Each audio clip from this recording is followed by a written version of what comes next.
I'm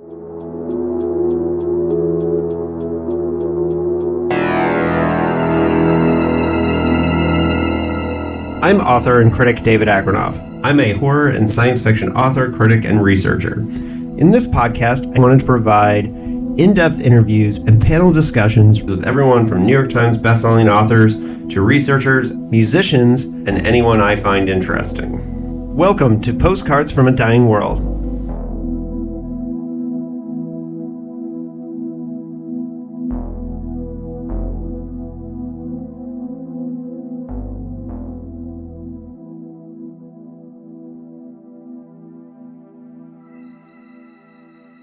Hello and welcome to Postcards from a Dying World. I am joined by two movie nerds of totally different taste to break down our favorite movies of 2023.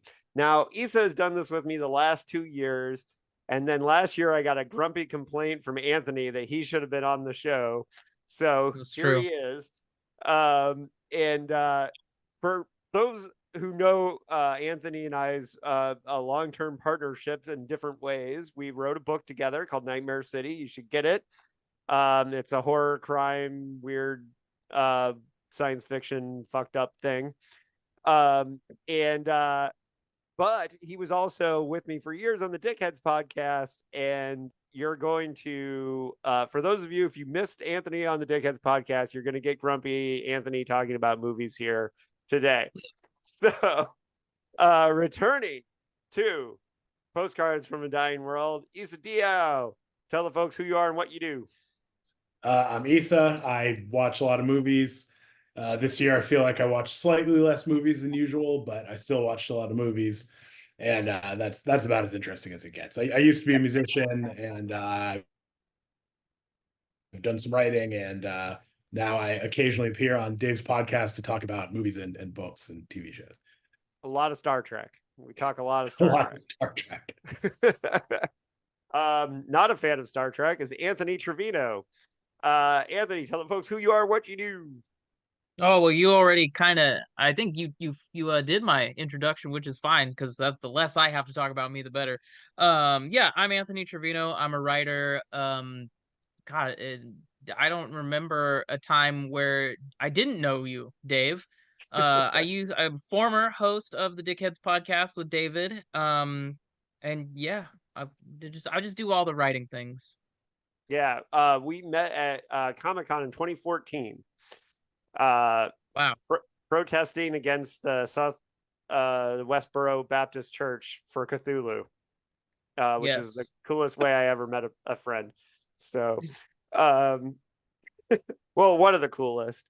So for folks just joining us, we're just going to talk about movies, and we're going to talk about what we saw in 2023. The rules basically are anything that either hit streaming or theaters in 2023. Some of the movies might say 2022 on the release if they were put out in festivals.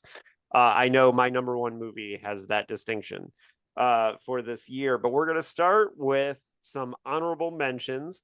And the way this works is if somebody has a movie on their list, they will tell us like, oh, I had that on my list. And if it's higher on the list, we'll talk about it at its highest position. So we might have to come back to some.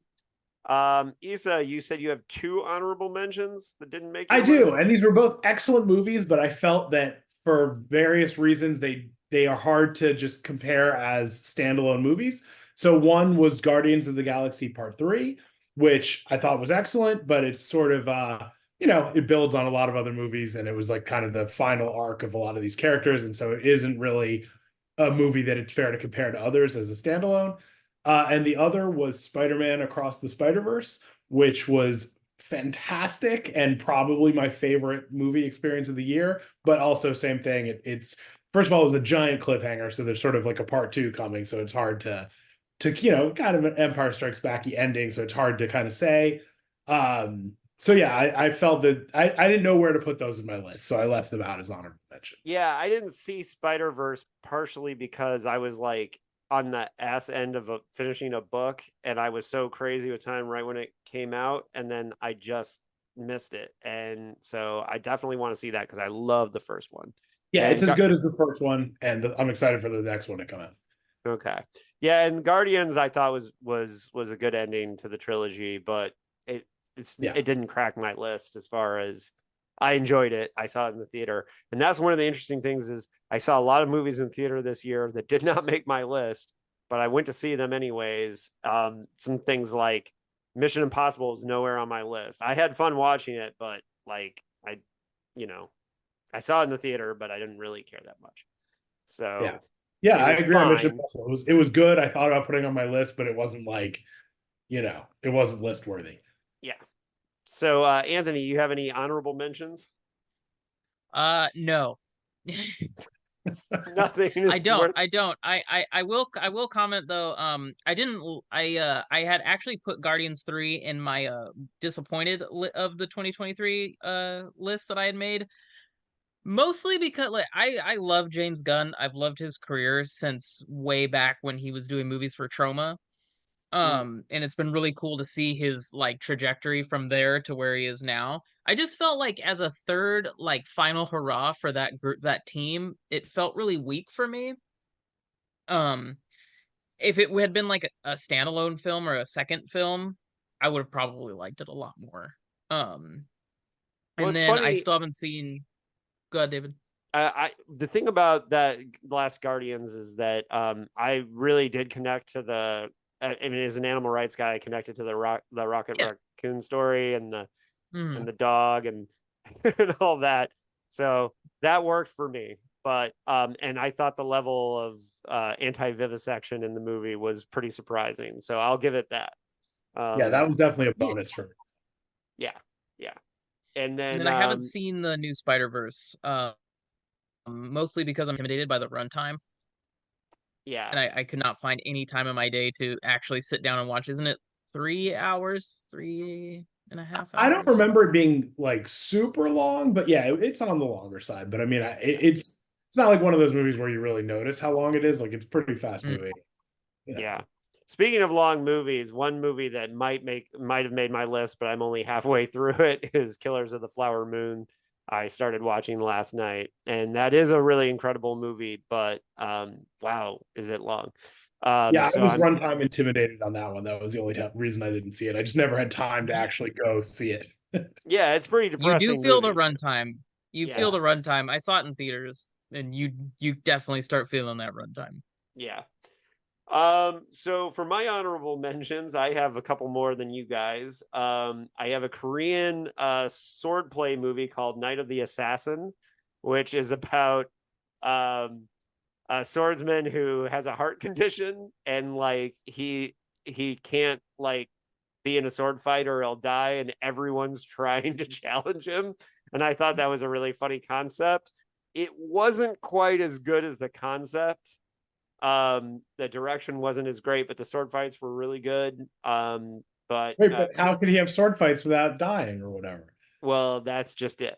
That's part of the gimmick. And I won't give away the ending, but everyone's trying to get him to fight. And so the first 20 minutes is just like him being the ultimate badass and everybody being afraid of him. And then he goes to a doctor and he's like, yeah, you have this heart condition and you can't let your heart go too fast or you'll die. And I thought it was a really great concept for a swordsman movie, whatever. The next one it's like the opposite of that Jason Statham movie where Adrenaline or whatever it was called. Like Crank. Yeah. Crank, yeah. It's kind of the opposite of that. And the next one is a horror movie based on a great Halloween novel. And that's David Slade's adaptation of Norman Partridge's Dark Harvest, which is an incredible book. And it's kind of a weird, surreal horror movie. The Easter egg in jokes for the Misfits were irritating as hell. Yeah, I get it. You like the Misfits. But there was like there were two ridiculous jokes about the Misfits. And the characters wore the Crimson Ghost masks in it for part of it. So that's why I bring up the Misfits. It's a pretty good adaptation of the novel. but the novel is unfuckwithable. So it only made my honorable mentions because there's just a part of me that was like, man, almost, you know. Anthony, did you see that? Because I know you've read the book. Yeah. So I didn't eat. So funny story. I'm standing there at this show, at this Melt Banana show with my buddy Cody Goodfellow. Yeah. And he comes in and he's like, how the fuck is nobody talking about Dark Harvest? And I was like, the book? And he's like, no, the fucking movie. And I was like, I didn't even know there was a movie. So, Right. and then so he started telling me about it, and I was like shocked that this movie, based off of a pretty popular, I guess popular in the more popular In the if you're part of like community. the horror community. I had no idea. So I spend the rest of the show thinking, man, how did I not know there was a Dark Harvest movie coming out? And it's out, and I'm gonna have to watch that tomorrow. So I watched it. It ended up being my number 10. So we can talk about it more later then. So yeah, it was my number 10. Yeah, we'll talk about that when we get there. So my next one is better than John Wick Chapter 4, and that's Extraction 2. I was not a huge fan of Extraction, but Extraction 2 was great. There's a 21-minute, looks like a single shot, although they cheated, action scene in it that's great. And there's a fight scene on top of a building that really made me like clutch. I really actually found it a little nervy. And so for an action movie to do that, and that's partially because like the heights thing kind of got to me in that scene. So Extraction 2, and I did think it was a better action movie than John Wick 4, which I felt the runtime on. John Wick 4 was the longest movie I've ever seen. I've never watched a fight scene and just been like, oh my God, please end this fight scene sooner. Yeah, exactly. Every scene. Yeah. And Extraction, the first Extraction movie is whatever. It's okay. But the second one, the second one I think is really good. That's why I like the second one. I think I like one more, but let me tell you, Extraction 3, Chris Hemsworth, Idris Elba. If they're not fighting, I'm out. Yeah, they got to be fighting. Yeah, and they should let us write it. Yeah, I agree. Yeah, and then the next one I think I put on here, and mostly just to irritate Anthony, but and this is a movie that had the same concept was done by somebody else in a different movie that made my list, and they did it better. But Silent Night, the new John Woo movie, which is really bad, but I liked it. I admit that this is a bad movie, but I had fun watching it. So, which, you know, if the set pieces were better, I would have loved it.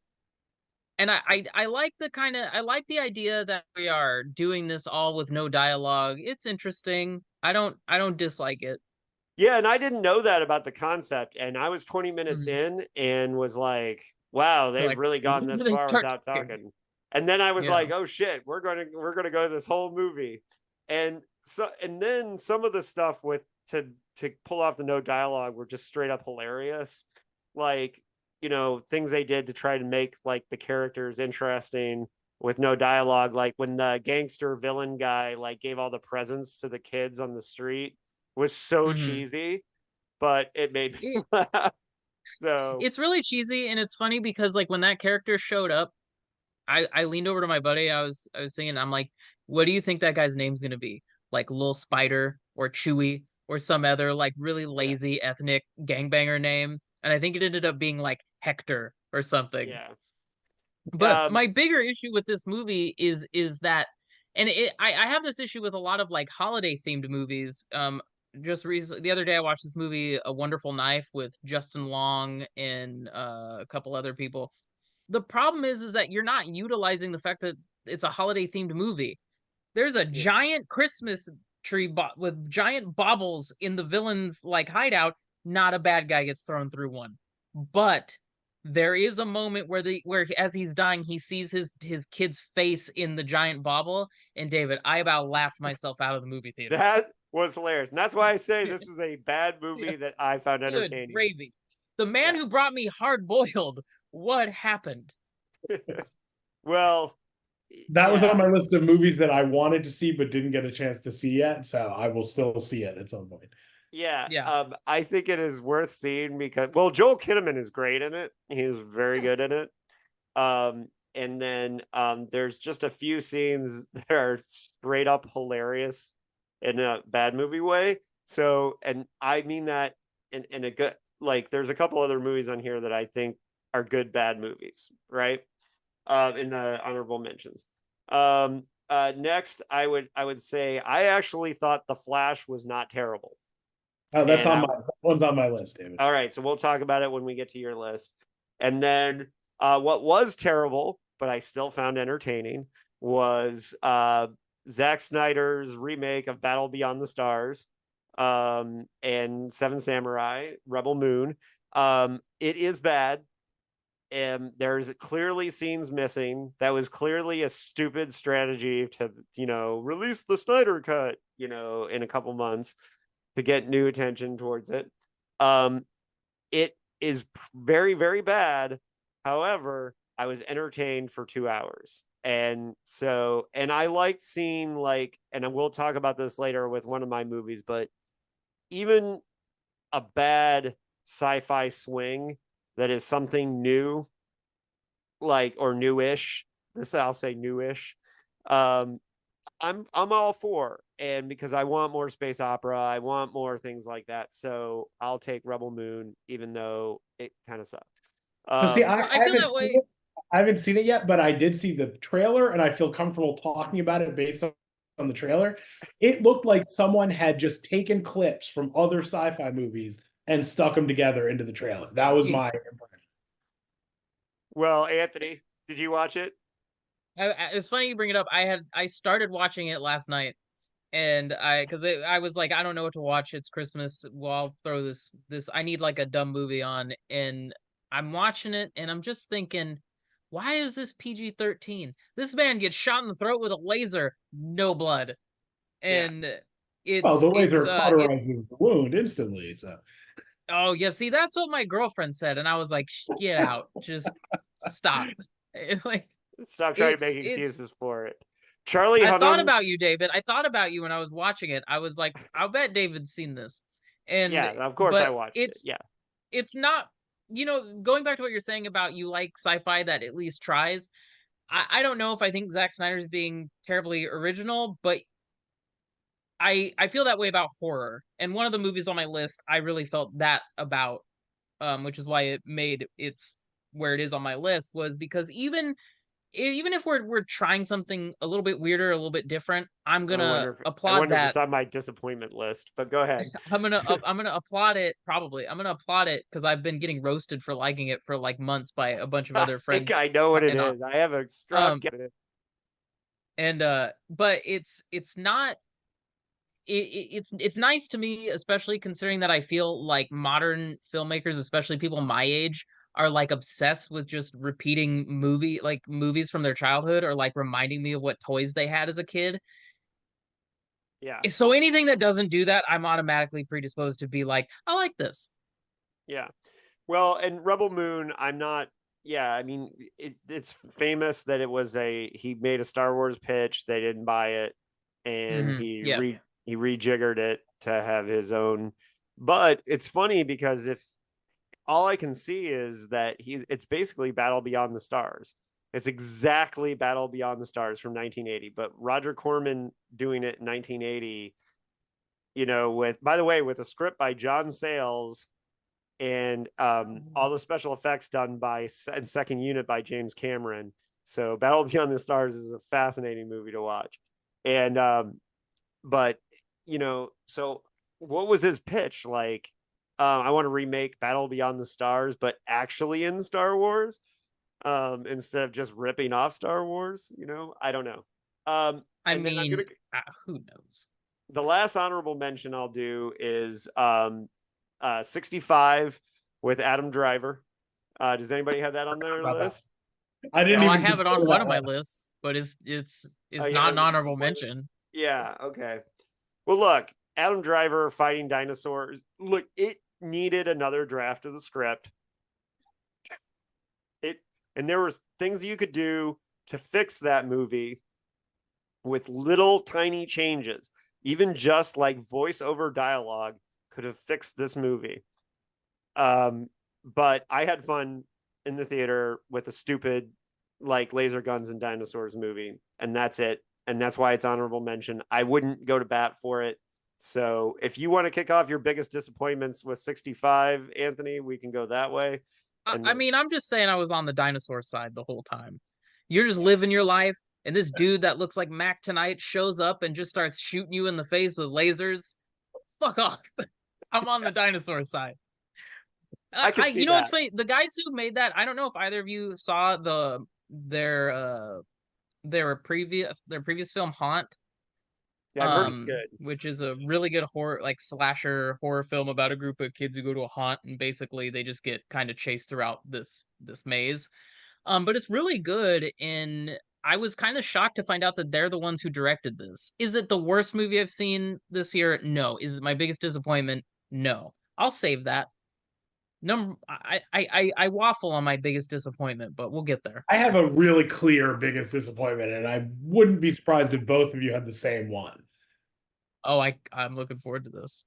Okay, go, Issa. Go. Well, I'll start with not my biggest disappointment, but Aquaman 2, which was not really a disappointment because it was exactly what I expected. Yeah.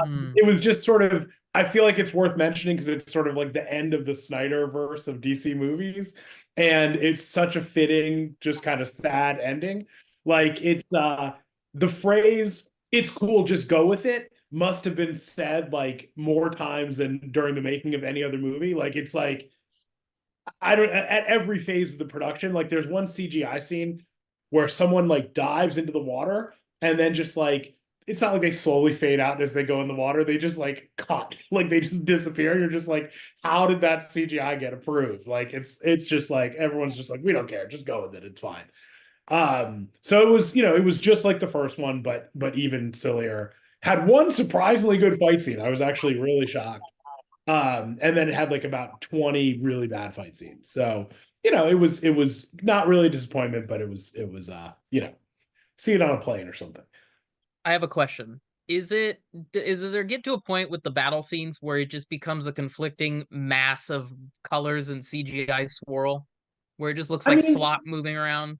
It's not that as much like that always happens in a lot of superhero movies, obviously, but this had a little bit of that, like, army of evil people that are all interchangeable and whatever, but it was more like, and it was the similar problem to the John Wick movie, where it's just like you get these fights with no stakes, where it's just like, the good guy's going to win. The fighting scenes aren't particularly that interesting, and they're very repetitive.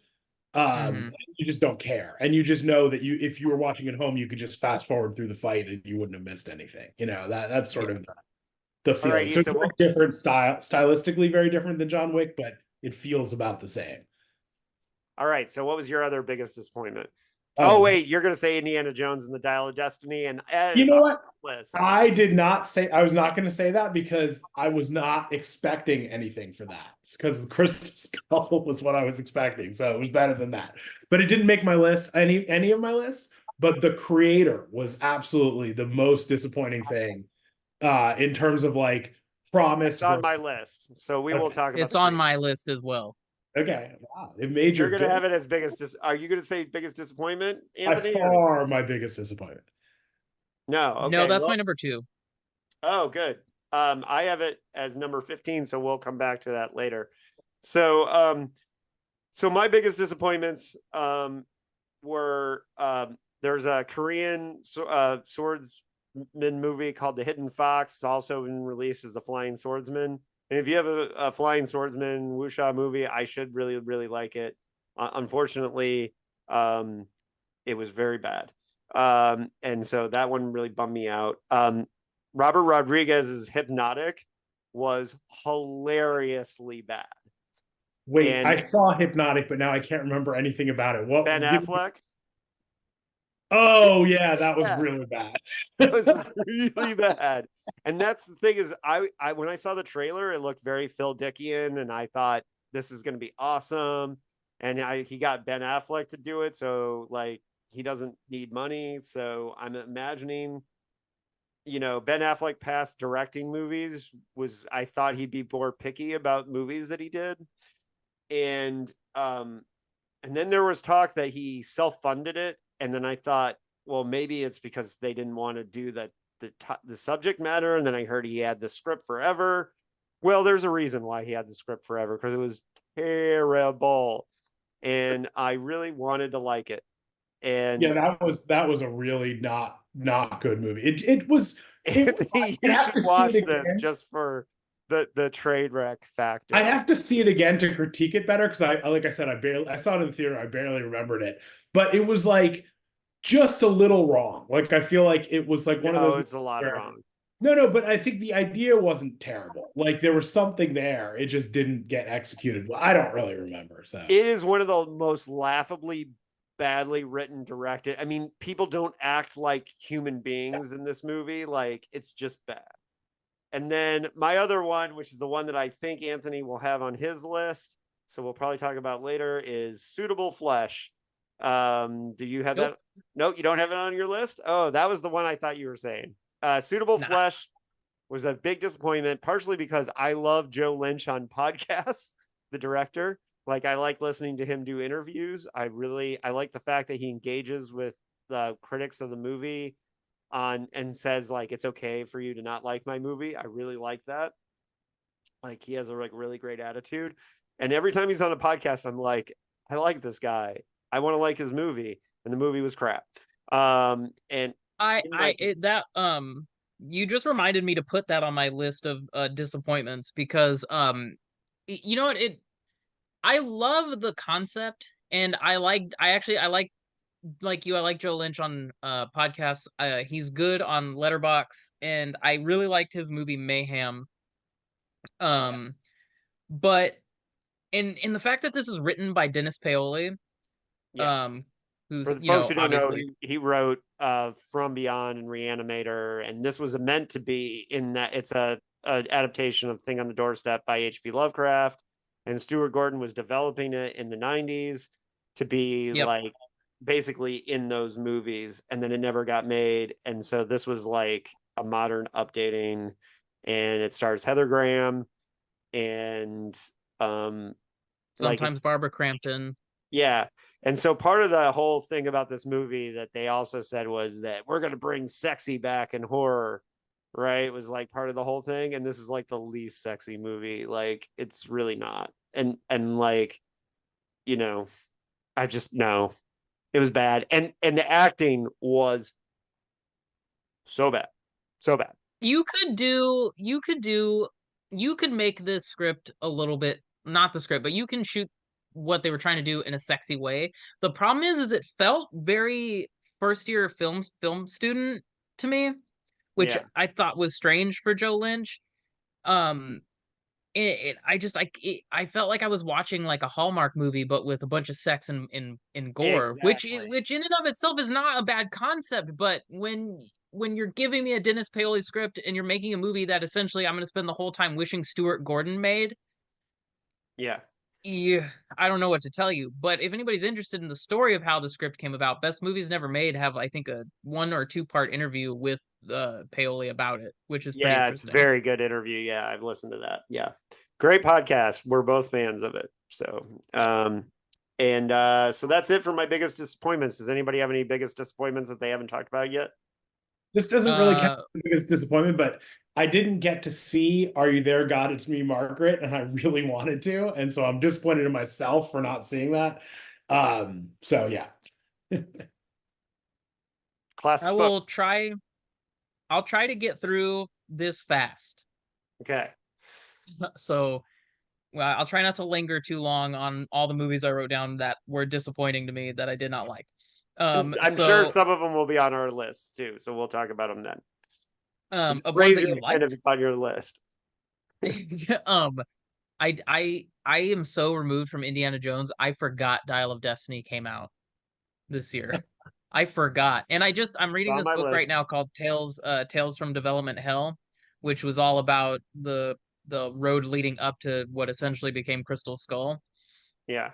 And so crazy. I totally forgot Dial of Destiny came out. I won't see it because I didn't like Crystal Skull, and I'm not the world's biggest Indiana Jones fan. It's definitely better than Crystal Skull, but Oh yeah, way back. It's definitely worth seeing. I mean, it wasn't like it was not. I'm not like saying it's a great movie, but it definitely was worth seeing. okay, we'll talk about it when we get it to my list. Go ahead, Anthony. Okay. All right. So like I'm gonna try. I have 12-ish, probably more. Oh. I will. We're not gonna linger on them. Just hold up. We'll just go on. Okay. Okay. These are my most biggest disappointments of 2023. VHS 85, which I did not like. Cobweb. I haven't heard Cocaine Bear. Oh, I forgot to watch Cocaine Bear. They Cloned Tyrone. That's on my didn't- list. Oh, that's on my list too. You didn't like They Cloned Tyrone? Well, Oh we'll my- get to did that. not- I Oh did my not like it. God. We'll get to that. It's on my Hypnotic, list. Hypnotic is on there. John Wick 4 is on there. 65. I fucking hated Scream 6. Ant-Man and the Wasp, Quantum Mania. Oh, I like that one. Yeah, that was fun. Knock at the Cabin. Oh, that's on my list. They changed the ending. Totally Killer. Don't Look Away. Silent Night. Number 2, the worst I saw this year was The Creator. And my number 1, the one I truly didn't like the most because it was, in fact, the biggest disappointment, is Evil Dead Rise. Oh, that was terrible. Yeah. And You know, my I biggest actually- so David and I I walked out on Evil Dead Rise. Like I mean, No I way. had stuff to do, but it was really bad. I haven't seen it yet. It's on my list to see this. I was actually trying to cram it in for, So but I heard so much. I don't mind. I stayed away. I So don't mind the. You did see Hypnotic, then you did see it. Yeah, I've seen it. It's terrible. Okay. It's dog water. It's like D- PKD ripoff. It's so bad. Okay. So my biggest issue with Evil Dead Rise is, one, it's bookended by a really terrible, what feels like a fan film. And then you have this. I heard it rips off Lilo and Stitch too. I haven't seen Lilo and Stitch in so long. The finger on the record. David knows I'm a guy who. Oh yes, it does. David knows I'm a guy. I love like essentially ascension movies where characters have to go into a place and go all the way up to another part of like a building or a tower or whatever. We wrote one of those. Yes, we wrote one of those. Right, because I love The Raid. I love Dread. And I thought Evil Dead Rise takes place in this super cool building. And now you're going to have these people trapped with a bunch of deadites. There's so much promise to utilize that set piece, and they go to like 3 fucking floors. It's so infuriating. I mean, aside from all like everything's dark and the blood is black, I can forgive that if we were moving through the building at a rapid pace. I don't, the whole like, oh, we found the recordings in an underground bank, I think is kind of stupid, but fine. I love way dumber movies. So, but overall, Evil Dead Rise was the most disappointing movie I saw this year. Okay, well, how can you have that set piece and not use it? Yeah, I can see that. All right, so starting with our countdown, and one of yours is on my list at number 15. But Issa, you want to start off with your number 15?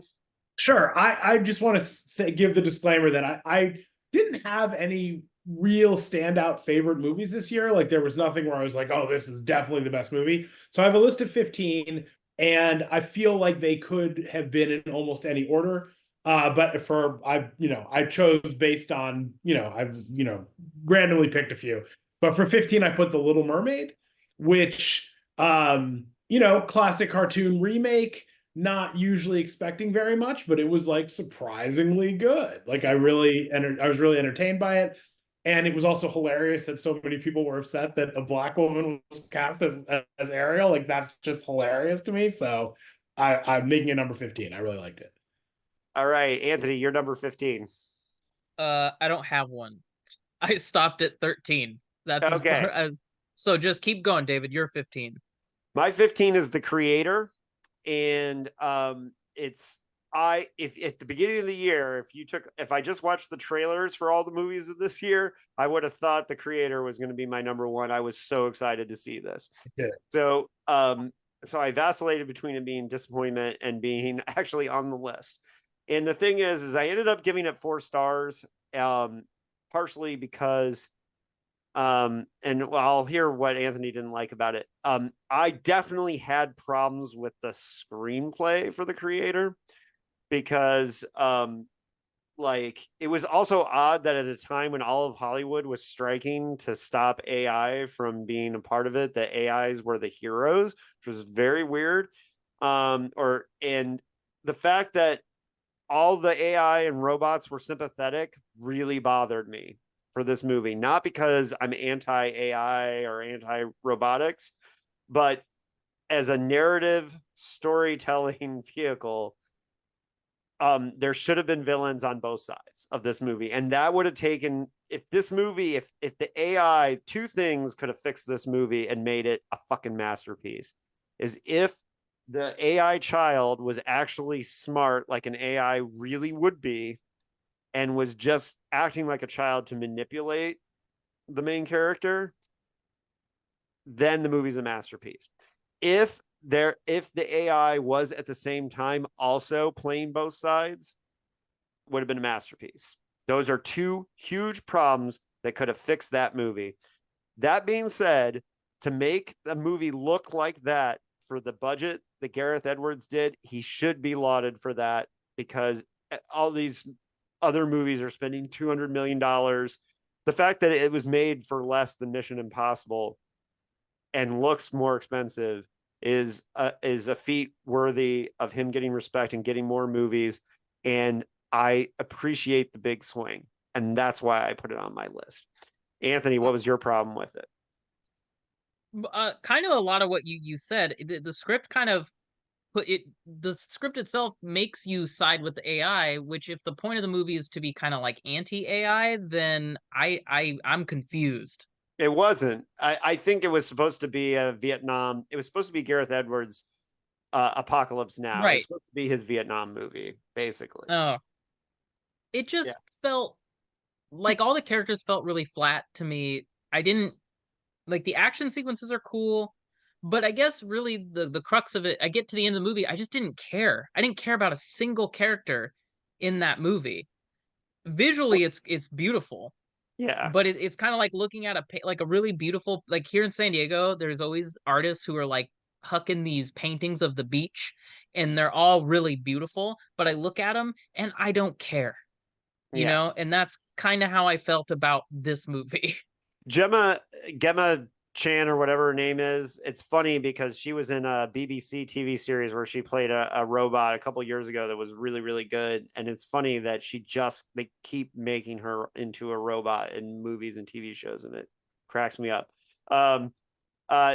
Issa, did you have an opinion on the creator? Oh yeah, I didn't even mind the stuff that, like, I thought those were problems for sure. Like, everything you guys both mentioned was definitely like things that could have been improved upon, and I also didn't really care about the characters.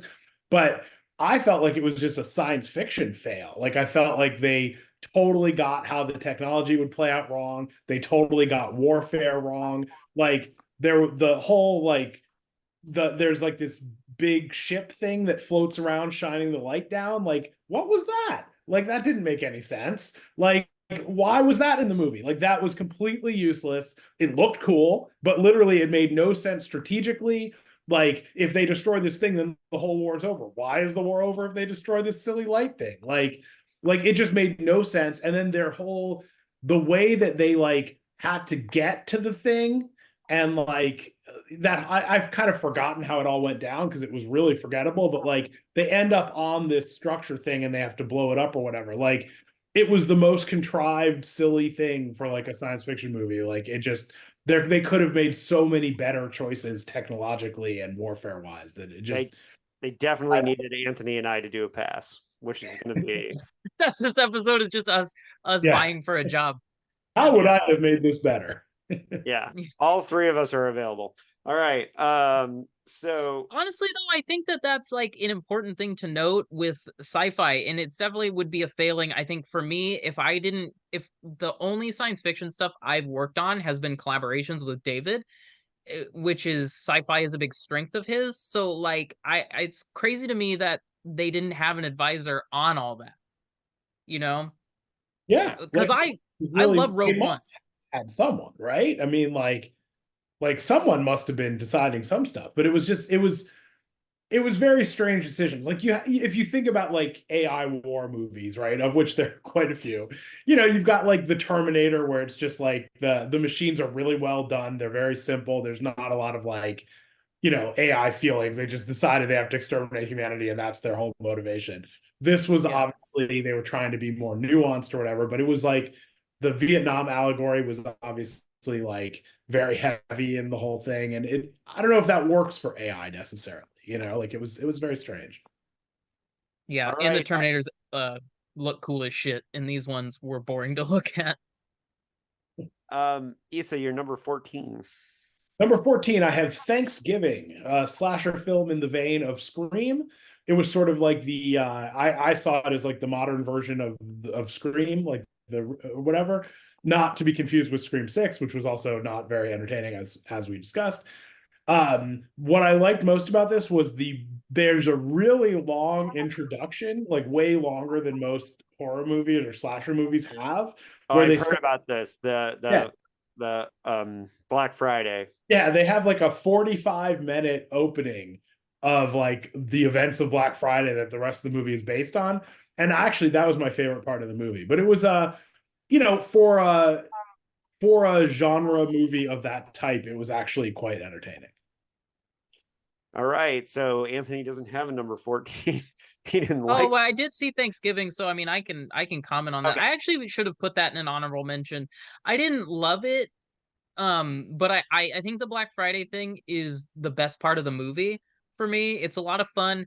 I don't know, a lot has been said kind of about how like, well, it's weird to have a movie that's set on Black Friday like now, because with, online shopping and everything, is that even a thing? But as somebody who like worked Black Friday when I used to work at Best Buy, I thought it was pretty fun and I really enjoyed it. I do wish Eli Roth hadn't used any CGI blood. As David knows, I detest CGI when it doesn't need to happen, and I know Eli Roth can afford practical effects. But I think I would have given that a shout out to an honorable mention. I just kind of forgot. I'm assuming you haven't seen it, David. I have not. I'm not. I'm just not a big slasher guy, but I'll get it to it eventually. But slashers are like one of my least favorite subgenres of horror, which is one of the reasons why, like, even though I love Stephen Graham Jones, like the Angel Lake trilogy is not like a big deal for me. Although I just did listen to Don't Fear the Reaper on audio. So my number 14, and I'm not going to go long on it, but I just watched it the other night, is Emerald Fennell's Saltburn. Has anybody seen Saltburn? I haven't. That was also I on the watched list. it. Yeah. Saltburn is one heck of a psychological thriller. There's definitely moments where Carrie just was sitting next to me going, why? Which is, sometimes you just gotta drink someone else's bathwater, bro. Yeah, and which was one of the why scenes. And but the grave scene for sure. Yeah, I'm not gonna say anything more on that. Saltburn is it's interesting because Promising Young Woman, her first movie was so kind of like over the top, and this one is a slow burn. It's a very slow burn, but Barry Keoghan is incredible in this movie, and the acting is just is off the rails in Saltburn. So and it's a very disturbing movie, so I appreciated it for that. So I gotta give you some props, David. I'm surprised that you watched it. I'm also surprised that you liked it. Really? And I'm I surprised love that I didn't like it more. Yeah, I'm surprised you didn't like it more. Yeah, I think I'll throw it in the honorable mention category. I liked it. It's a little too long, and there's a distinct moment where the character's personality kind of shifts, and I was like, I think the script needed a little more clarity on what that character really gets out of doing what he's doing, because I didn't really understand like the moment when he's sitting out there and he's talking to the wife. I was like, I don't understand why this shift happened. If I could have had that a little more clarified, it definitely would have made my list. But I don't think it's a bad movie. It's beautifully shot. It's weird as hell. Yeah. And again, I applaud any movie that's trying to do something like that. Yep. Okay. And remember, guys, if any of these movies are on your list, just let us know and we'll come back to it when we get higher. You're number 13, Issa. I am almost positive that one of you guys will have this one higher, but Godzilla -1. All right, we will come back to Godzilla -1. All right, should I go to number 12 or do you want to do your 13? No, I'll do 13. And then we'll do Anthony. Well, Anthony, you do your 13. I have a 13. 13 is where my list starts. Okay. Go. So I put David Fincher's The Killer as my 13. I loved it. I know a lot of people didn't like it, and there's kind of this discussion about where they're like, oh, well, nothing matters. And maybe I'm just too big of a Fincher fanboy to really care. But from a visual standpoint, it has one of my favorite actors, Michael Fassbender, doing a great job of kind of doing a lot of like physical acting, but not so much a lot of acting via dialogue. I'm always a sucker for these lo-fi assassin films. I think even though it's not different than what they normally do, the Trent Reznor, Atticus Ross soundtrack is great. I wrote to it for months after the movie came out. And I think it's just kind of like I said, it's kind of a lo-fi assassin movie. The dialogue between him and Tilda Swinton at the end I thought was brilliant. Oh, great scene. And it's underrated funny. It's underrated funny. Yeah, it's pretty funny. So I enjoyed that. That was my 13. And it's the reunion of Fincher and Andrew Walker Card. So since first time they've worked together since Fight Club. So and this script has bounced around for a while. I know Brad Pitt almost starred in it in 2008, and then it just didn't happen at the last minute. So it's interesting to think about how different it would have been if it came out then. So Issa, I think Fassbender is perfect for it. But yeah, Issa, I didn't see that one. It was on my list, but I didn't get to it. Okay, yeah, it's good. It didn't quite make my list, but I did like it a lot. So I am pro The Killer. It is not my favorite movie with that title, but yeah, my number 13 is Indiana Jones and the Dial of Destiny. And I really wanted it to be higher. However, I am a big fan of this movie. I don't understand the hate for this movie. It's far better than Kingdom of the Crystal Skull, which also I understand why people don't like that movie, but I also don't think that movie is as bad as most people like say. It's just the ending. If you get rid of the ending, it's a perfectly, and maybe the beginning, but if you get rid of the nuclear, the library chase is great. The campus chase. If you get rid of the nuclear refrigerator and the aliens, it's a good movie. Yeah, so my thing with Dial of Destiny, and by the way, the prologue of Dial of Destiny takes place on the same night as The Last Night to Kill Nazis. So, which I just, put that out there. That's going on at the same time. I like that it treated Indiana Jones as a real person in his 80s, like he was a dusty artifact. He was kind of left behind. And he was allowed to sorry, I don't know what that feedback was. He was allowed to be old, and I did kind of miss Spielberg as director a little bit. And yeah, that was it for most part. But and the ending really got me, and people didn't like the big swing that the story takes science fictionally.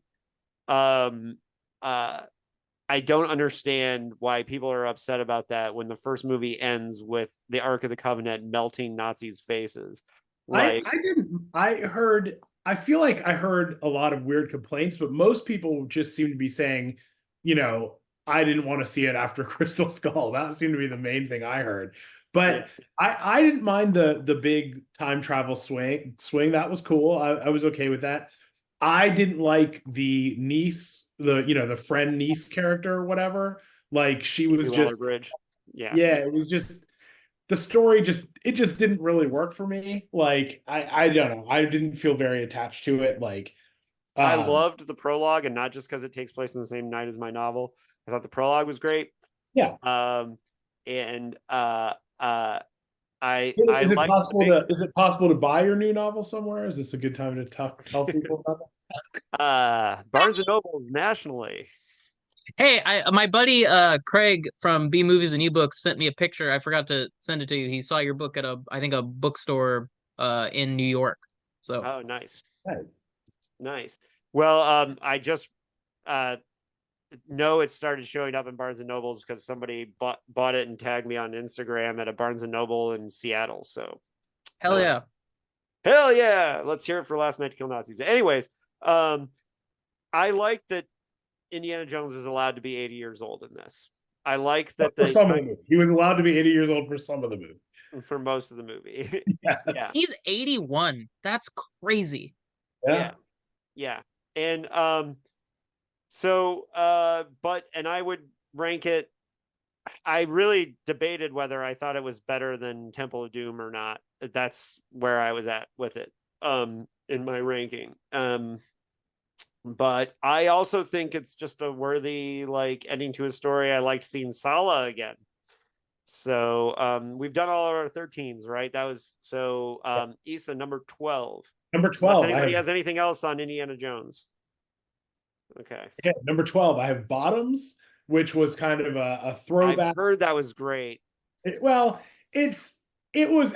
I'm giving it. It's like gets graded on a curve. It was a throwback to a kind of movie that doesn't really get made anymore, and that was mostly what I really liked about that. It's like Marshawn Lynch is amazing in it too. That's the movie, right? Yeah, well, it's like a how to describe it. It's almost like a 90s, like it's not quite an 80s movie, but it's like a early 90s, like low budget teen movie or high school teen movie that you don't see much of anymore. And that was my favorite genre of movie back then, and still is probably. So I really enjoyed it. It was nice. It wasn't the best movie ever written, but it was like very entertaining. All right, Anthony. That's on my list to see. That I've been meaning to see Bottoms. Hopefully I can cram it in before the end of the year. My number 12 is When Evil Lurks. Directed by the same individual that brought you Terrified, not to be confused with Terrifier. And you'll have to forgive me, I forget the director's name at the moment. When Evil Lurks it has a really great premise that never gets fully explained, but there's so much weird things happening in it, and the gore is incredible. I really wanted to see that. I dropped it on number 12. Yeah. I remember I had a really busy week that week, and it was playing in theaters. And remember I contacted you, and you were like, "I already saw it." Yeah. I don't remember even hearing about that one. I wasn't on my radar. It's on Shudder, I think now, but it's kind of hard to track down. But yeah. So the basic premise is that these two, I think they're brothers. They get called to this house. They're trying to remove basically this guy gets possessed, and they have to get rid of the body. It's basically just this gross rotting carcass that they have to try to get rid of, and they just end up bumbling it, and it sets the town on this trajectory straight to hell, which is really cool. I just wish they had kind of clarified some things in the script. Right. All right. My number 12 probably has the worst title of a movie for the year, but it's a good movie, and it's a Hong Kong movie called Detective versus Sleuths. It's like a 2002 Hong Kong comedy. No, it is a very weird serial killer movie from Hong Kong.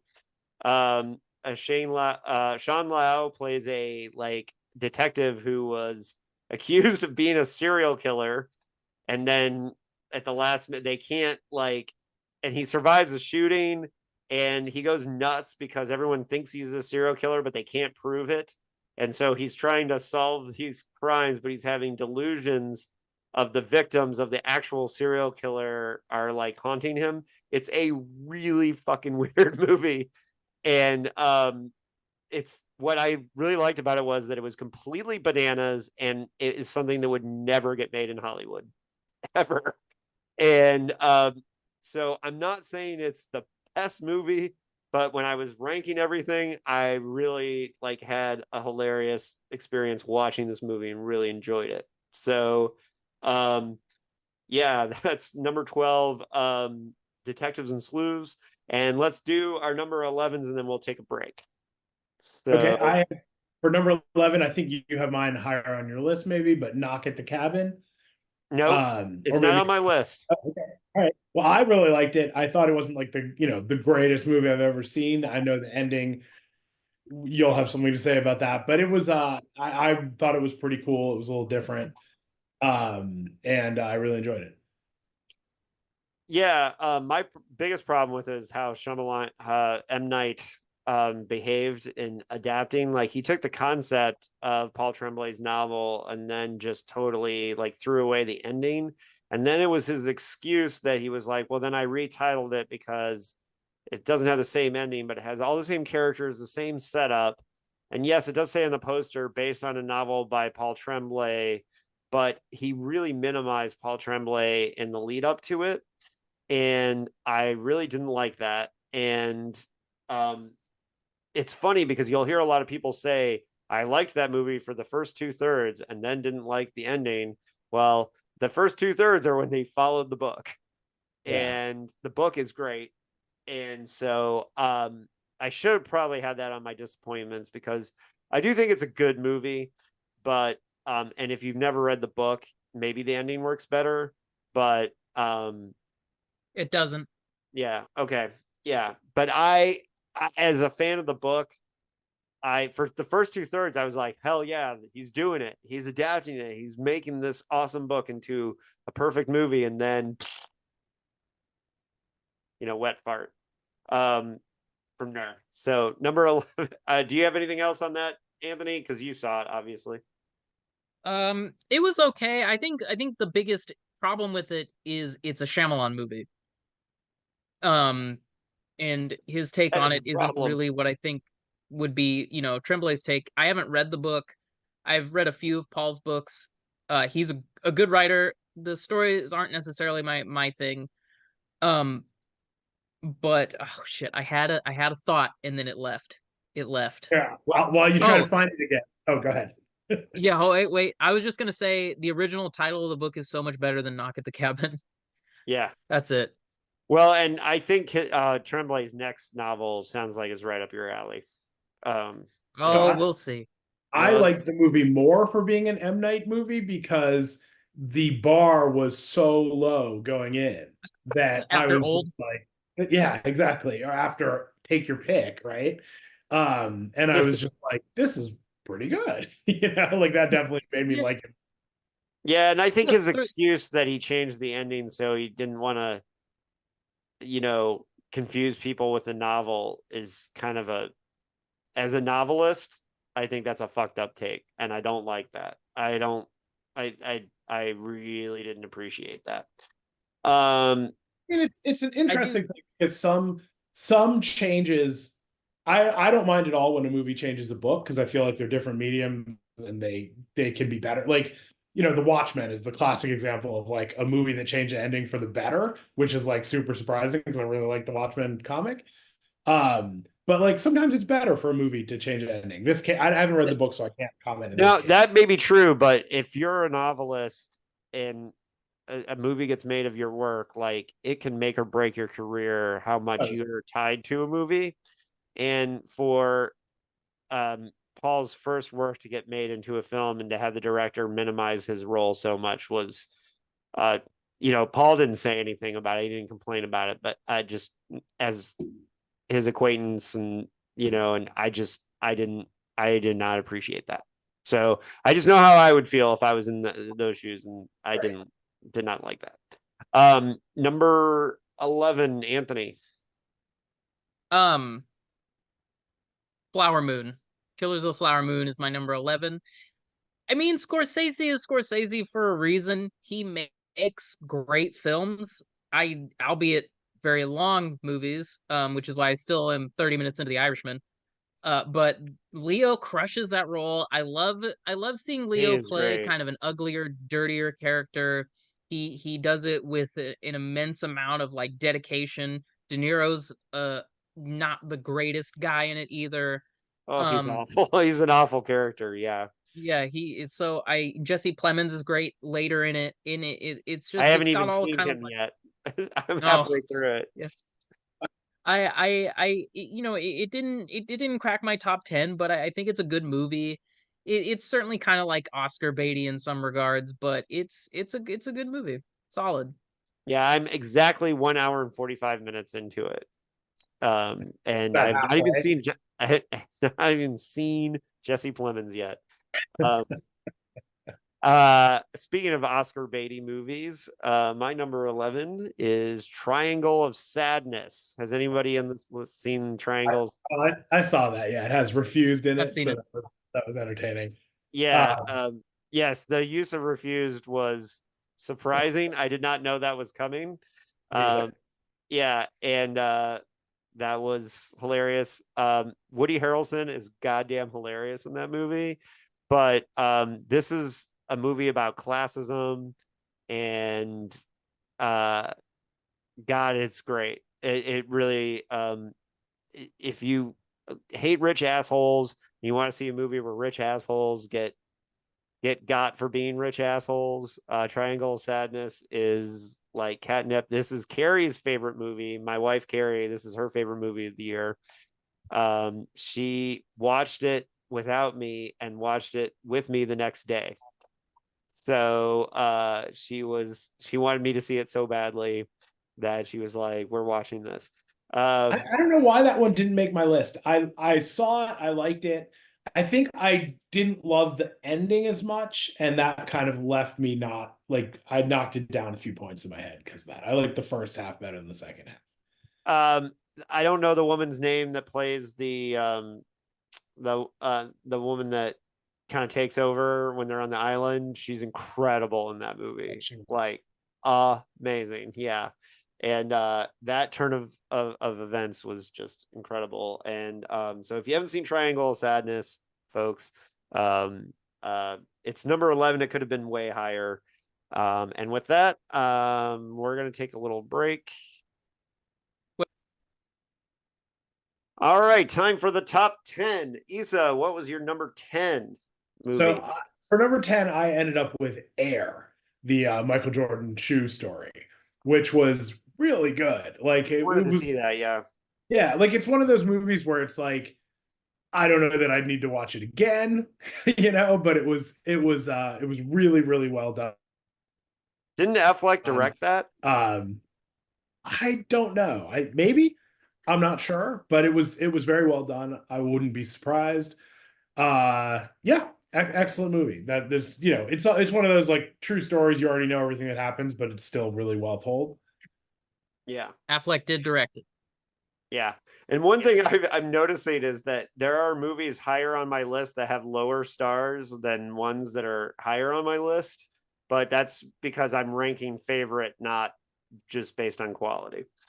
Right. So Anthony, number 10 for you. Dark Harvest, which is the adaptation, as David already said, of the Norman Partridge novel. I think it's super cool that somebody dug deep enough and was like, let's make this a movie. The Misfits stuff is a little and I'm not really sure why we ripped off the creature design from Trick or Treat. I don't know if you guys have seen Mike Doherty's Trick or Treat anthology, where the Sam character with the burlap sack off its head really kind of looks similar to the monster design in Dark Harvest, which is kind of strange to me. But there's a lot of heart in this movie that I wasn't expecting. And even though it's not the book, which I do think is better, go figure, it kind of punches up some side characters like the dad. While weird, it sidelines some of the bigger characters in the book, but then puts up other characters in the movie that get a little more screen time. And you know, I gotta say, Jeremy Davies, shout out to one of my favorite modern character actors, is the dad in Dark Harvest. I love that guy. I want to see him in everything. but I just think that we need more movies, at least filmmakers who aren't doing like original scripts, go to, go back to those early books and try to pull those onto the screen. Yeah, So it was really cool to see this. yeah, directed by David Slade, who did Hard Candy and 30 Days a Night. And it was cool to see like a book that's kind of like a horror nerd essential, but one that it's not a mainstream book. It's not like a bestseller or anything, like get this kind of treatment. And the way I would explain it is it's like a Bradbury meets Vivarium, where it's like kind of small town Midwesty 50s thing. I kind of like what it felt like to me was like I wanted. It's funny because it's not the book at all, but I had this picture in my head as I was watching it when they were trying to get out of town. There's this thing that they're like kind of stuck in town and they can't get out of town. And and because it takes place in the 50s, there was a part of me that wanted this idea that they would find out that they're stuck in the 50s, but the rest of the world had moved on or something. And I got that feeling just watching it, and I thought that was really, really cool. It's a cool little like mid-budget horror movie. So yeah, I appreciated it. Yeah. So that was your number 10. Yep. Yeah. So my number 10, I think will be higher on Issa's list. So we might talk about it later, is They Clone Tyrone. It's higher on my list. All right. So we'll come back to that. Issa, you're number 9. Number 9, I have Dungeons and Dragons, which I've been meaning to see it. Oh yeah. I still haven't seen it. Oh wow, you both haven't seen it. Okay, it's a lot of people like trash talked it, but it was really entertaining movie. I've heard nothing but good things from people. Yeah, it was really good.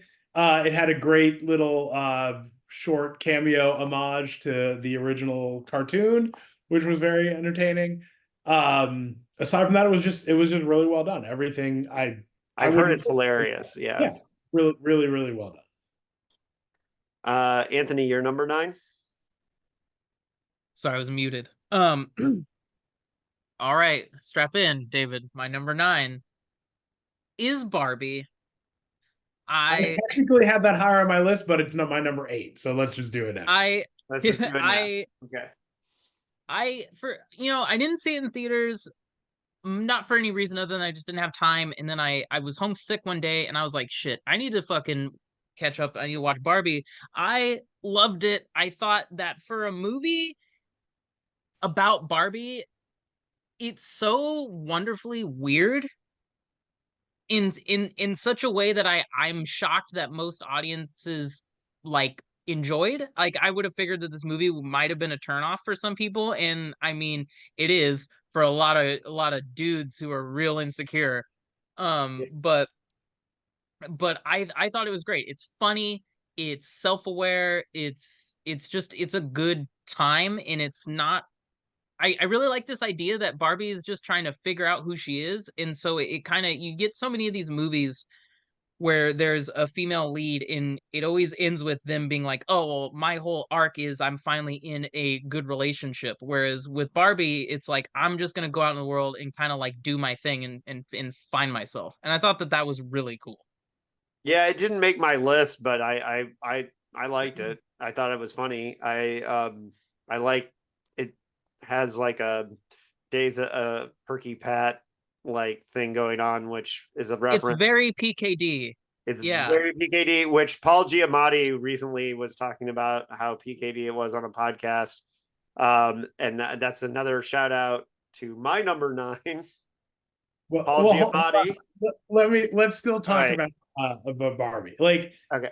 I feel like you can't. This was like a cultural event movie, right? Like, there's some movies that you just, it's a shame you didn't get to see it in the theater. It was definitely like an experience to see it in the theater. I saw like a 3:30 p.m. afternoon showing that was completely sold out. Had to sit in the front row. I was wearing a pink T-shirt. It was awesome. It was like a really fun. I went with my family and some friends, and we had a great time.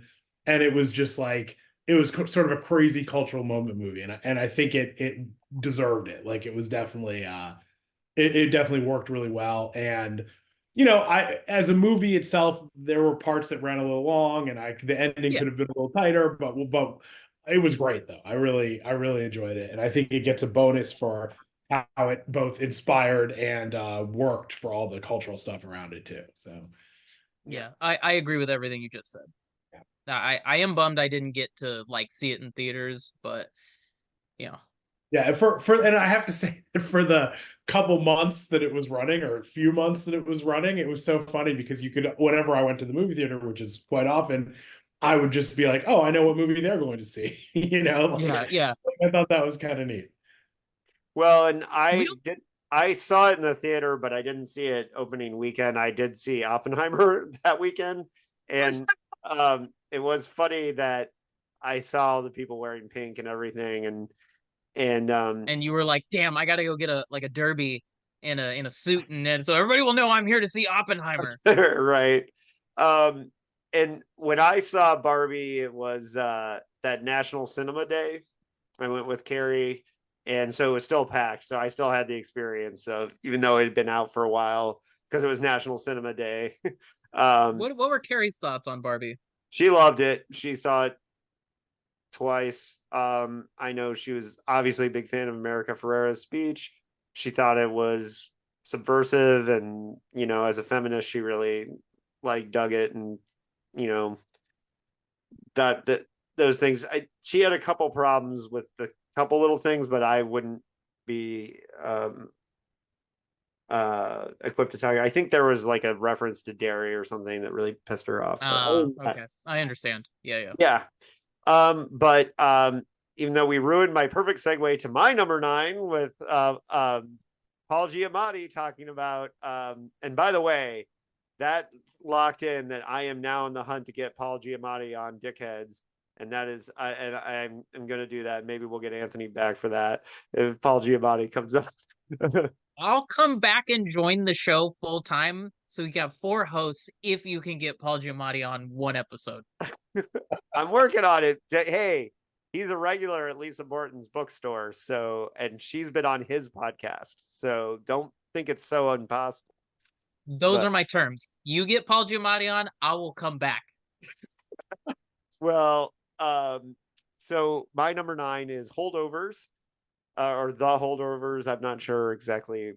Anyways, the new Paul Giamatti, Alexander Payne movie. I just watched it the other night. It's very funny.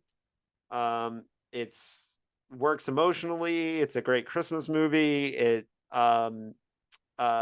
will make you want to scream and rage at people in the movie, which tells me that you're having emotional reactions to a movie. So yeah. And Paul Giamatti is hilarious in it. His dialogue is amazing. And I like movies about curmudgeon-y smarty pants. And he plays a curmudgeon-y smarty pants. Anybody else seen Holdovers?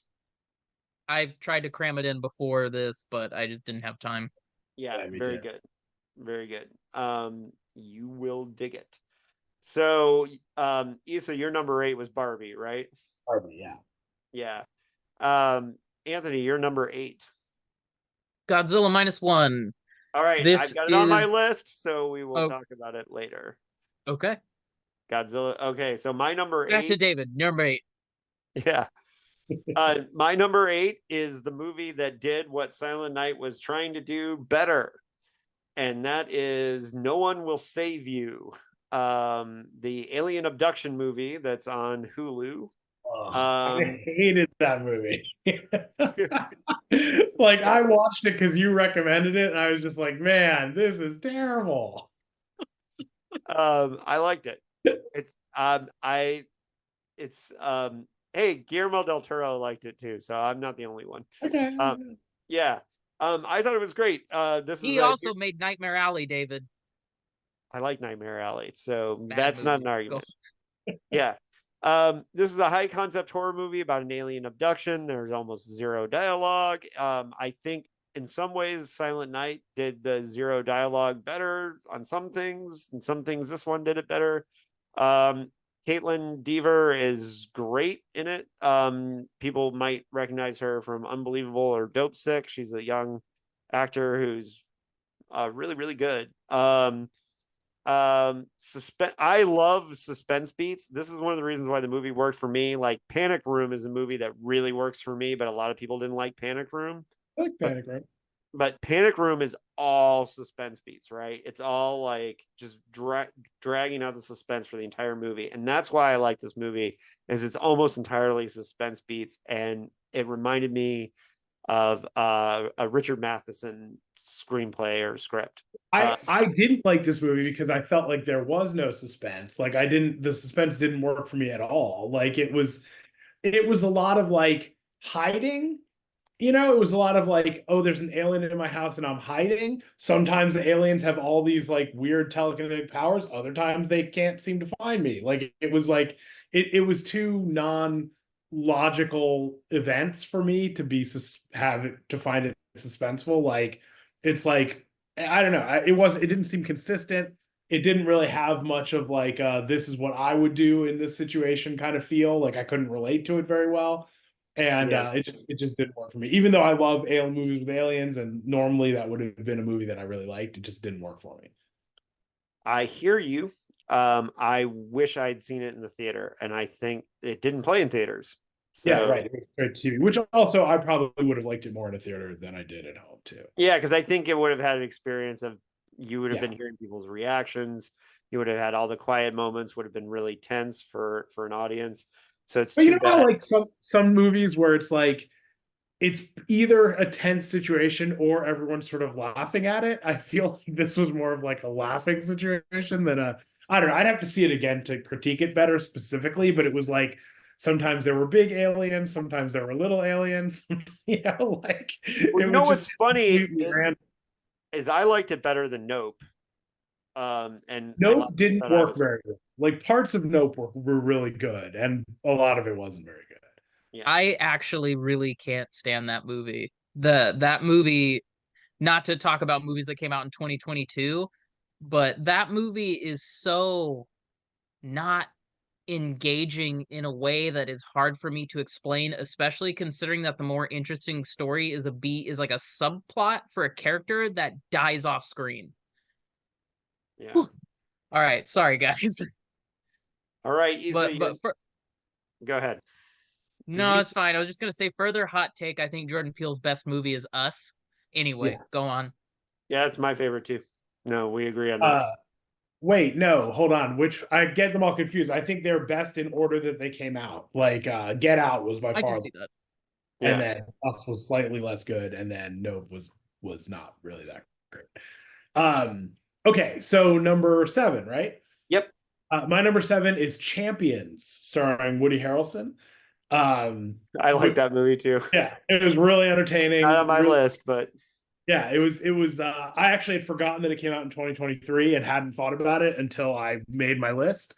But yeah, I really liked it. I only saw it once, but I would see it again, and it had heart, and I really enjoyed it. Yeah, and so for people who don't know, Champions is about Woody Harrelson coaching a special needs basketball team.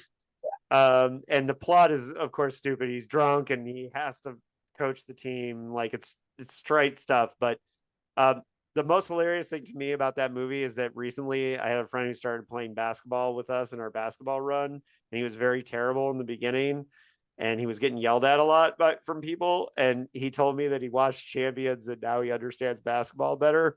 And I was like, don't ever admit that. But no, it was a really good script. Like the story was really well done without spoiling it. Like Woody Harrelson's a basketball coach who gets caught driving drunk and gets court ordered to work for this team, and then a lot of stuff happens. But it was very well done. And the special needs actors were great in it. The kids with Down syndrome, they actually did really, really well. Which is somebody who works with that population was, I thought I was going to cringe through the whole thing, but I'm a Woody Harrelson fan, so I'll watch him do anything. So, Anthony, number 7. Number 7 is The Iron Claw, which I saw last week in theaters, which is about the wrestling family, the Von Erichs. It's a really interesting movie in that. So I'm a sucker for kind of like wrestling backstories. I watched wrestling as a kid, but I'm way more interested in like the backstories of all the different wrestlers. This makes me think of It's Barton a Fink. what? It makes Oh me think yeah. of Barton Fink. Right, a I wrestling thought picture. I wasn't sure how this movie was gonna play out, but it's exceptionally heartfelt, and I think it could have been really easy to focus more on like all the big spectacle matches, which there's a few of, and it works. But it's really kind of, for a movie with such heavy subject matter, it's a pretty like even keeled movie, and Zac Efron's incredible. Jeremy Allen Davis is incredible. Holt McNally as the dad is who I think a lot of people probably remember from Mindhunter. Was it Mindhunter? Yeah, Mindhunter. I get it confused with Manhunter, which is different. Um, I think it does a great job recreating the time period, and overall, I really enjoyed it.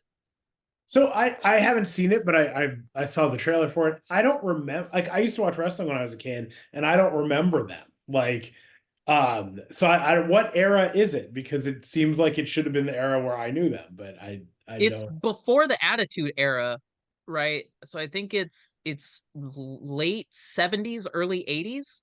That was my era. I remember every other wrestling name from that era, but I don't remember these guys. So that's kind of weird. So I don't know why. All right. My number 7 is the Korean action sci-fi movie Jung-E from the director of Train to Busan. And it's a cyberpunky kind of, but with some really dark moments. It's a lot of CGI. It can be cartoony at times. The cartoonishly over the top villain reminded me of a Luc Besson villain, which is saying something. Because Luc Besson, for whatever you say about him, he writes amazing villains. That's one of Gary Oldman's best roles.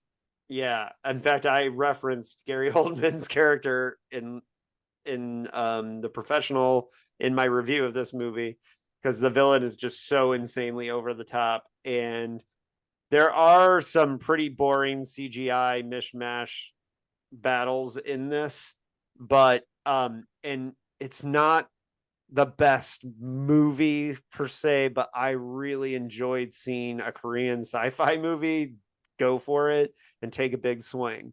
So I had a lot of fun watching it, and I could nitpick it kind of like the creator, and there were some things, but the emotional beats were pretty good, and some of the science fiction is a little bit hand wavy, but it's a Korean sci-fi movie, and I'm all for it. So is it as good as the one that came out a couple years ago? Was it the Space Sweepers? No, it's not as good as Space Sweepers. And if you haven't seen Space Sweepers, you should see that, because that one is the Korean Guardians of the Galaxy. And I mean that wholeheartedly. And that was really good, but that was a couple years ago. But if you like Train to Busan and you think that director has like an eye for things, then you may dig this. And for me, it's just like cool to see a Korean director go for it, science fiction wise. It's not just Hollywood anymore. So I appreciated that. I'm assuming I'm the only one that saw that one. Yeah. Yeah. I did tell you the other day, Issa, that was one that you should catch up on. Yeah, you gave me a list. I tried to see as many as I could, but it was only, not a lot of time. All right, Issa, you're number 6.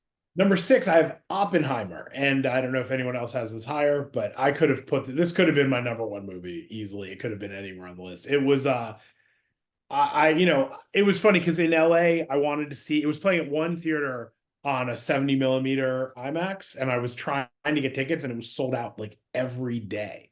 So I saw just the normal IMAX or whatever, loved it. I mean, like, just from a filmmaking perspective, it's just like perfect. It's long. Some of it's a little, not necessarily what I wanted to see, but it was just so well done. I really can't say enough stuff about how well it was shot and how good it looked, and how the sound. I mean, like, just like it's a movie, right? It's long, but I really enjoyed it. Yeah, I didn't feel the runtime on that one so much. I was into it. I am a Nolan fan. However, the insertion of Oppenheimer's most famous quotation in the middle of a sex scene, like where he pulls out the Baba Nagita, like while he's like mid-sex, like, was eye-rollingly stupid. And other than that, that was eye-rollingly stupid. And if he did it on purpose, then Nolan's funnier than I give him credit for. However, I had a real hard time with that. Other than that, Oppenheimer was very, very good, and Robert Downey Jr. is incredible in it. And Cillian Murphy, as always, is great. He's I keep meaning to watch Day One. I have it saved. Day One is an 80s TV miniseries which tells the same story, and I'm interested to see what, to compare it with like this guy that's supposed to be like, the savior of cinema. And I know I'm a bigger Nolan fan than Anthony is, so I don't know if Anthony saw it or cares, but yeah. I have not seen it. I was going to see it, and then it was out of theaters, so I'm expecting it to be back in theaters. With the closer we get to, award season, they'll probably throw it back in. But yeah. I do feel like, it's worth seeing at the theater and not on my TV. Definitely 100%, and on the biggest screen you can. Yeah, that's my plan. At the time, I think I was telling David, I'm just not in the mood for big orchestral swoops set to images of fire at the time. Well, that's only one scene, really. It's a very important scene, but yeah. My love of Nolan has kind of waned over the years. Like I think I like his back catalog a little bit more than his later movies. I didn't like Tenet. I will see Oppenheimer. I think still my favorite movie of his is still probably Memento or The Prestige. I like Dunkirk. Memento, Inception, and Interstellar, I think, are all great for me. I didn't see Dunkirk. Dunkirk was fantastic. Dunkirk is very good. Yeah. But I'm a Nolan fan. I think Nolan does. I think outside of the third Batman, like that's not a good movie. Yeah, no. Outside of that, I wasn't a fan of the Batman, but everything else, or of the Nolan Batman movies, but everything else. I mean, I guess I like some of them a little, but all his other stuff I've liked. I still haven't seen Tenet because I could never figure out how to see it in a theater, and I didn't want to see it on TV. So I need to get around to that at some point. I guess I have to bite the bullet. But yeah, Oppenheimer was very well done. Tenet's a challenging one. That's what I liked it, but it's challenging, and meaning that it's hard to follow. Right. Anthony, you're number 6. My number 6 is going to be Yorgos Lanthimos's Poor Things, which I saw was one of the movies I meant to get in before we did this. I saw it. I thought it was fantastic. If you've ever wondered, and I know you have, David, what would a horny Tim Burton movie be like? It's this. I thought about that a lot. Yeah. I really want to see that. I haven't seen it yet. I loved The Lobster. FedEx is here, so sorry if that messes up anything in the background, David. Yeah, it's fine. I'm a big fan of The Lobster. I don't know if you guys had seen that one with Colin Farrell. It's Willem Dafoe is playing weirder than weirder. Mark Ruffalo is kind of like this dashing, like hella, like super asshole, like hot swagger guy. Everybody's doing great with their performances. Emma Stone's fantastic, and it's so delightfully weird. So yeah, it looks interesting, but at first I was like, I don't know. Well, and I didn't Lobster, something turned me off with Lobster, and I never saw it. I don't, maybe. I feel like we talked about that when it came out, but I don't remember what it was. Yeah. My number 6 is Master Gardener. I've never heard of it. Paul Schrader, the man who wrote Taxi Driver and First Reformed in the Card Counter lately. And Hardcore. Yeah, and Hardcore. I have not seen Hardcore yet. I've seen all the other ones. First Reformed was an interesting movie to see in the theater.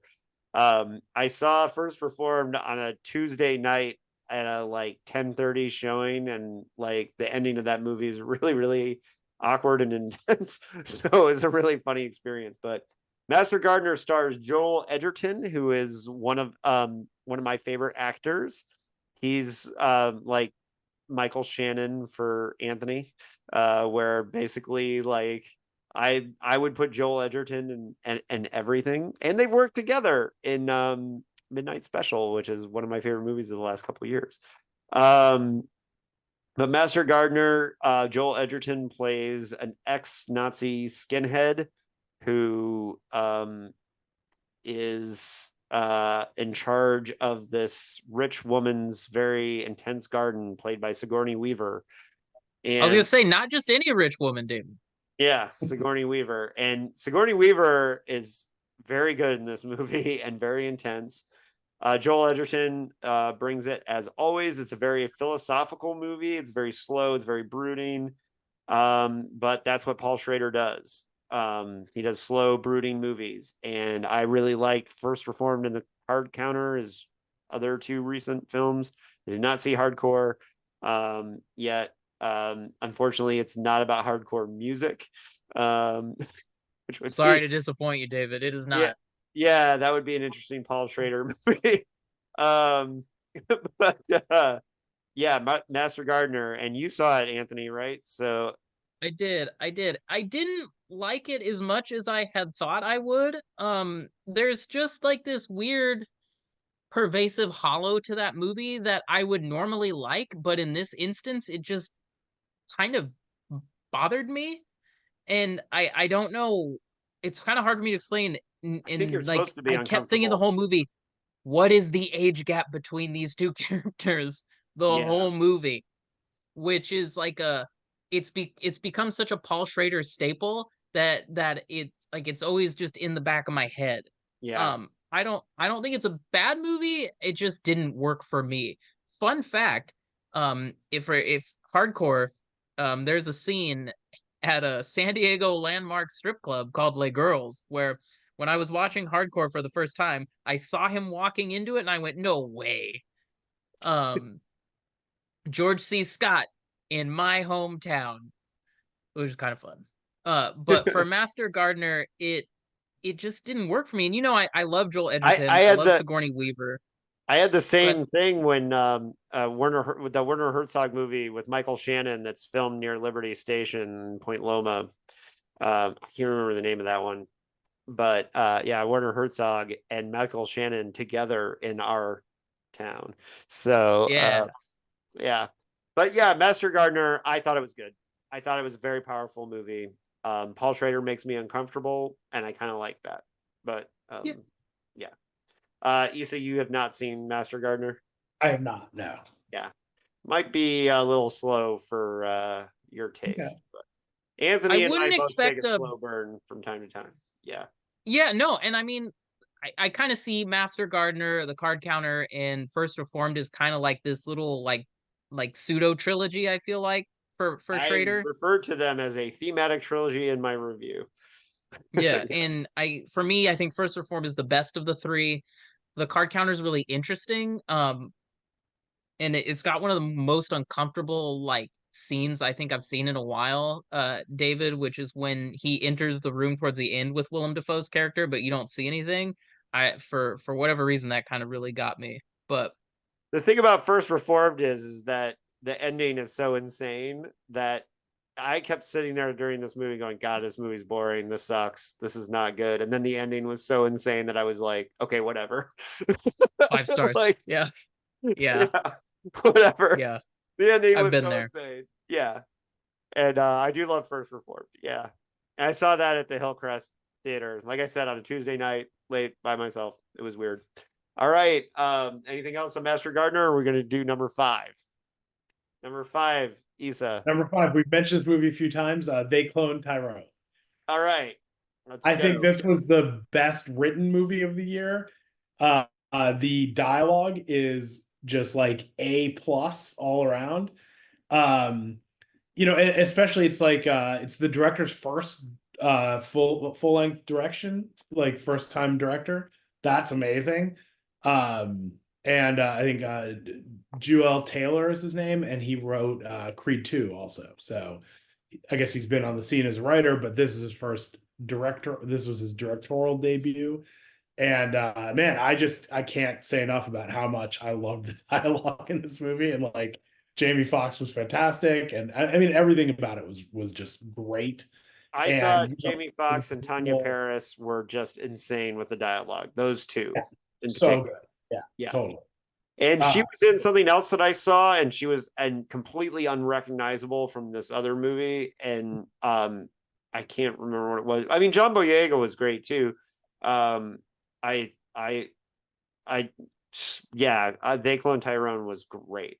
Yeah, like the I mean, it was this. There was so much. Just I don't even know where to begin. Like there was so much in it that was so entertaining and just funny. Like just all the blaxploitation stuff was hilarious, and like I really enjoyed it.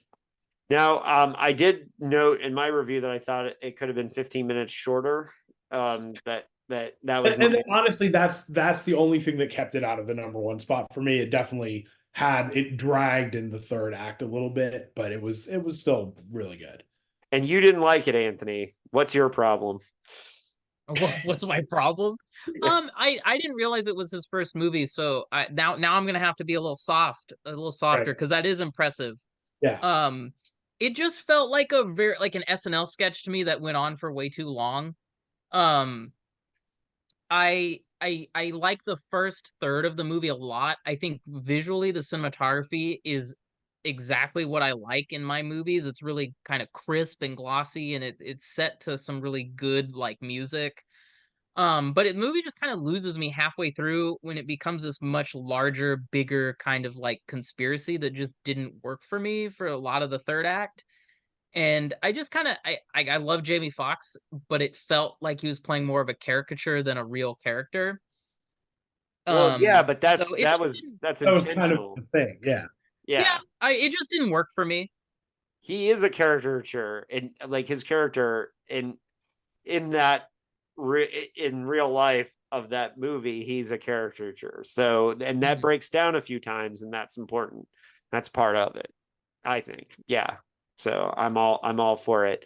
Anything else on They Clone Tyrone? Because I think we covered that. Anthony, you're number 5. My number 5 is Mutant Mayhem, which is the most recent Teenage Mutant Ninja Turtle. What? The Teenage Mutant Ninja Turtles. Okay. Yeah. What did you think I was talking about? I had no idea what it was. I just thought it was a movie called Mutant Mayhem.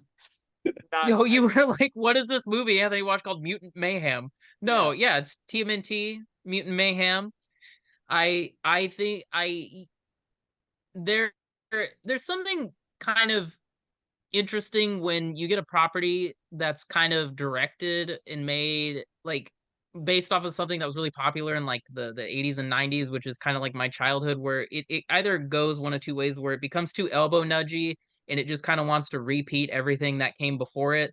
But I think Mutant Mayhem does an amazing job being its own thing. The animation is brilliant. There's so much heart in this movie, and it actually kind of brings the villains to it doesn't overshadow the turtles, but the villains are just as important to the storyline and kind of understanding their motives as you're trying to like learn about the turtles. And the music is great. I had a blast with it all around.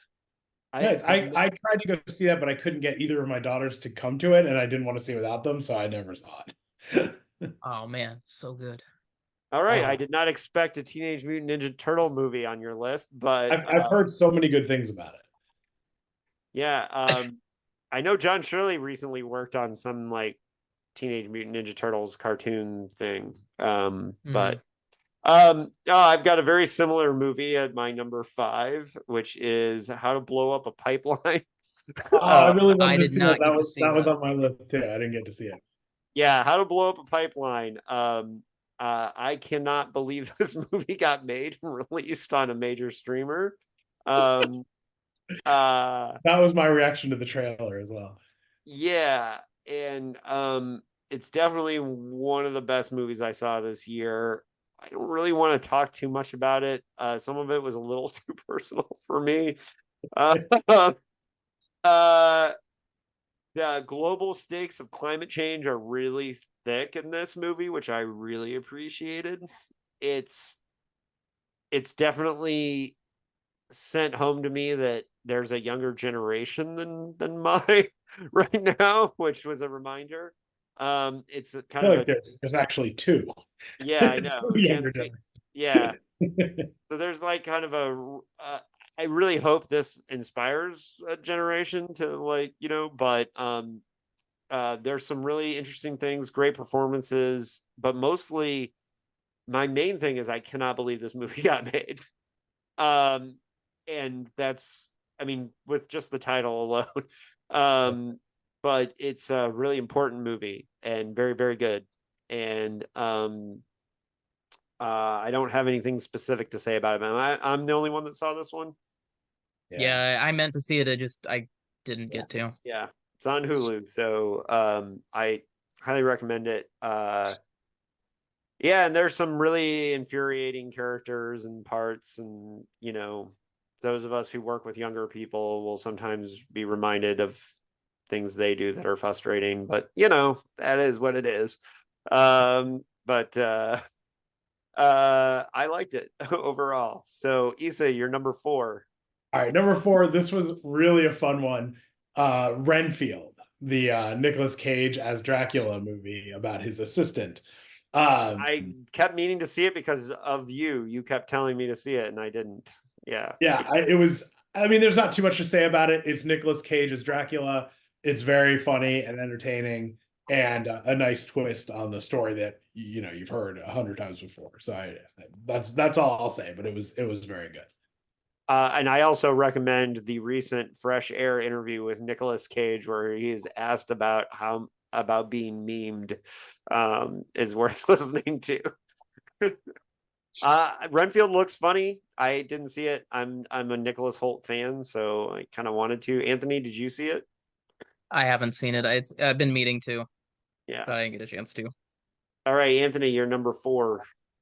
My number 4 is going to be the World War II revenge film Sisu, which it's not anything, we're not breaking new ground, but I'm never gonna not laugh at a Nazi getting hit in the face with a landmine.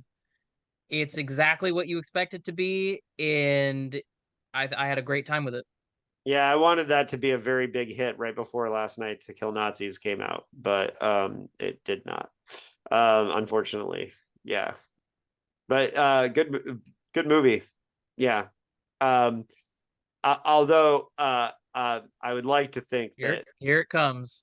I'd like to think that I did a better job of killing Nazis. But well, you do have a Dracula. I do have Dracula, yes. So my yeah, I don't have much to say on that one. Did you see that one, Issa? I did not. I want to, but I didn't see it. I will admit that when I saw it, I was very tired from playing basketball for I played basketball for hours, and I don't have a strong memory of it. Because like an idiot, I watched a movie after playing basketball and tried to stay awake, which should not do. My number 4 is one that Anthony already had on his list, which was a movie we saw together in the theater just like a week or two ago, which is Godzilla -1. That's my number 4. And well, I made a joke about it not holding a candle up to the Roland Emmerich Godzilla. That was obviously there is no Rage Against the Machine needle drop in this one, so no, there is not. Godzilla -1 is a great World War II drama if you take Godzilla out of it. It has some really interesting things to say about Japan post World War II. The fact that they couldn't get, that they had to beg for Navy ships in order to confront Godzilla, is a little thing, but kind of important because, the fact that the main character was a failed kamikaze pilot and the reaction to that, and that, he has to, his arc is like classic screenwriting arc, good stuff. I liked all the side characters, the weird scientist characters that he was on the boat with. I was sad. I laughed a few times, and the Godzilla design was better than the most recent Hollywood versions. And Godzilla kind of looked a little like hefty, like he'd been eating too much or something. I don't know, but I kind of like that. And the fact that a lot of times they put Godzilla crushing cities at night because it's easier. You can get away with fudging some things. And I thought the special effects were pretty good. And the word is that the director wants very badly to make a Star Wars film. And if he can do, supposedly, now it's hard to say, but his budget was translated about $15 million. And he can make a movie look like that. Give the guy a Star Wars movie. That's what I say. But yeah, I liked Godzilla -1. We all saw this, right? Yeah. Issa, your thoughts? I really liked it. I convinced my wife to watch it with me because she hates Godzilla movies, but she loves Japan. So that worked out. She enjoyed it. I thought it was cool to see baby Godzilla at the beginning, like the you see the tiny Godzilla first, and then you see the bomb, and then he gets bigger. The only thing I didn't like about it, and I'm really like just trying to nitpick about Godzilla here, I didn't like the way the lightning, or not the lightning, his nuclear blast worked with the mechanical scales clicking. Like, I didn't get that. That part didn't make sense to me. That really bothered me. But aside from that, it was a perfect movie. Anthony, I already know your thoughts on this a little bit because I saw it with you, but go ahead. I loved it. Everything David just said is true. And I think that what I really enjoyed is like the camaraderie between the main character and the guys he's working with on the boat. I loved all those characters. Great. Yeah. All amazing. It hits all the right beats. My biggest, if we're gonna nitpick, and I'm going to, it's that I think it would have worked. The very end scene is a little too saccharine for me. But I think it would have worked better had he. Oh yeah, they never did the War of found the her in Worlds city. ending. Yeah. Like he runs out, and I just kind of have a really hard time believing that you could find the one person you're looking for in a city that is besieged by a giant fucking monster. He just runs in there. He's like, oh, there she is. That is I don't want to call it a plot hole, but it's certainly irritating. And I think that their reunion would have worked better had he never found her in the rubble. That's something that if the three of us were writing a script, we would talk about. Totally. Like, this is just that was just a random meetup. That was totally ridiculous. Like that, yeah. I forgot about that, but that bugged me when I saw it. No, but yeah, I'm being dead serious. That is the thing we talk about, like when we're working on scripts, Totally. Yeah. It's that and me telling David to stop using the word tummy for a grown-ass man. That happened one time. I know, but it's funny. And Carrie doesn't let me live it down either. Other than that, I really liked this movie, and I would have put it higher. But there's some other things that I really loved too this year. But yeah, full on banger of a movie. All right. I love my top three, so I'm excited to get to it. Issa, you're number 3. All right, number 3. This is my 3. Wait, can we pause for a piss break? My bladder's killing me. Yeah. Sorry, folks at home. We're taking a piss break. Okay. All right, we're back. We're going to do the top 3. Issa, you're number 3. Number 3. This movie almost made my number 1, but I feel like, whatever. The movie is The Blackening, and I have not laughed. I want to see this. It was so freaking funny.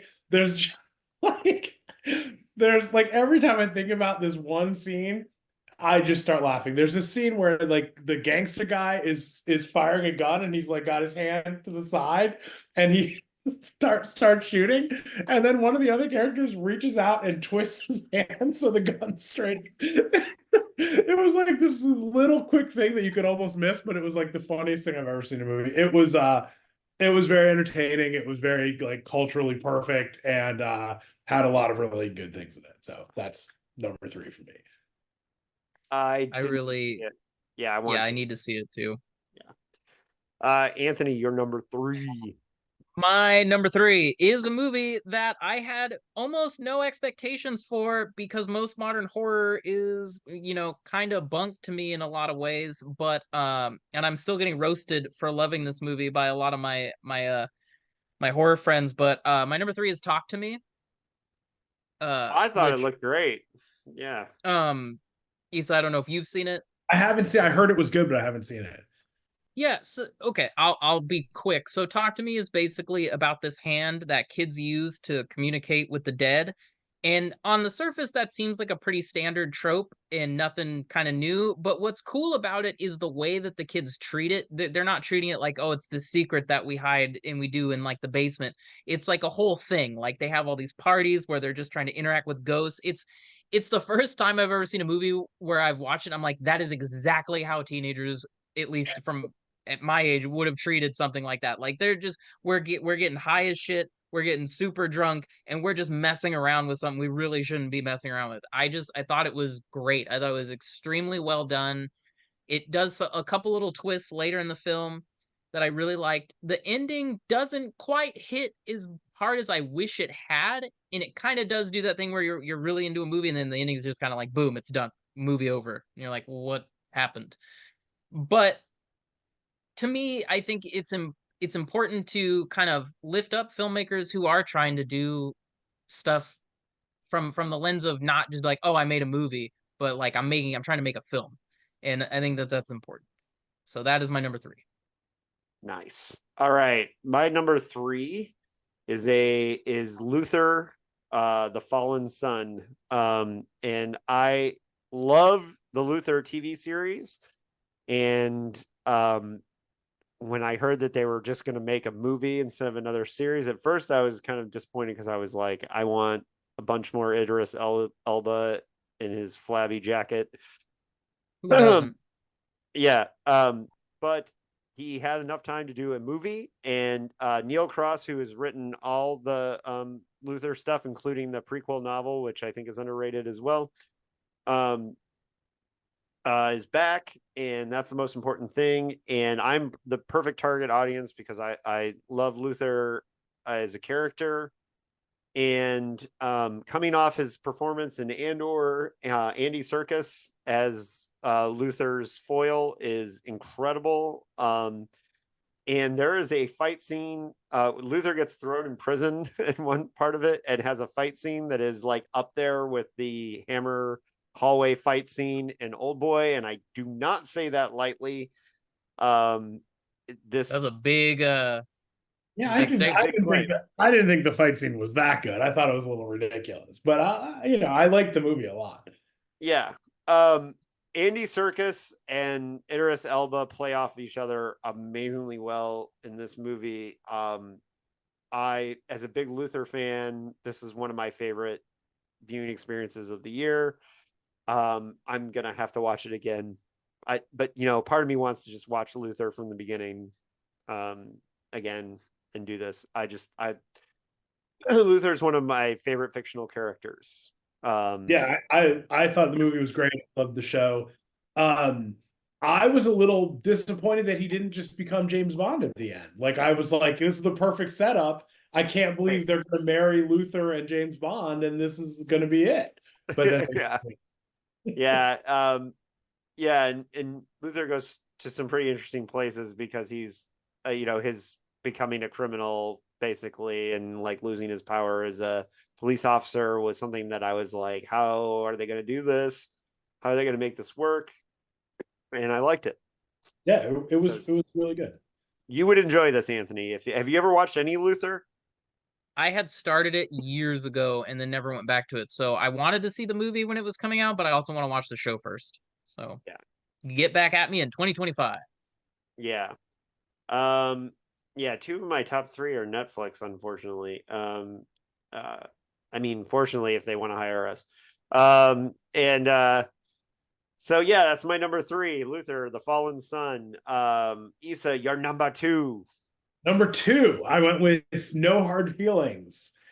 Jennifer Lawrence's romantic comedy, which is like, on the surface, if you haven't seen it, seems like a very strange choice, but it was actually really good.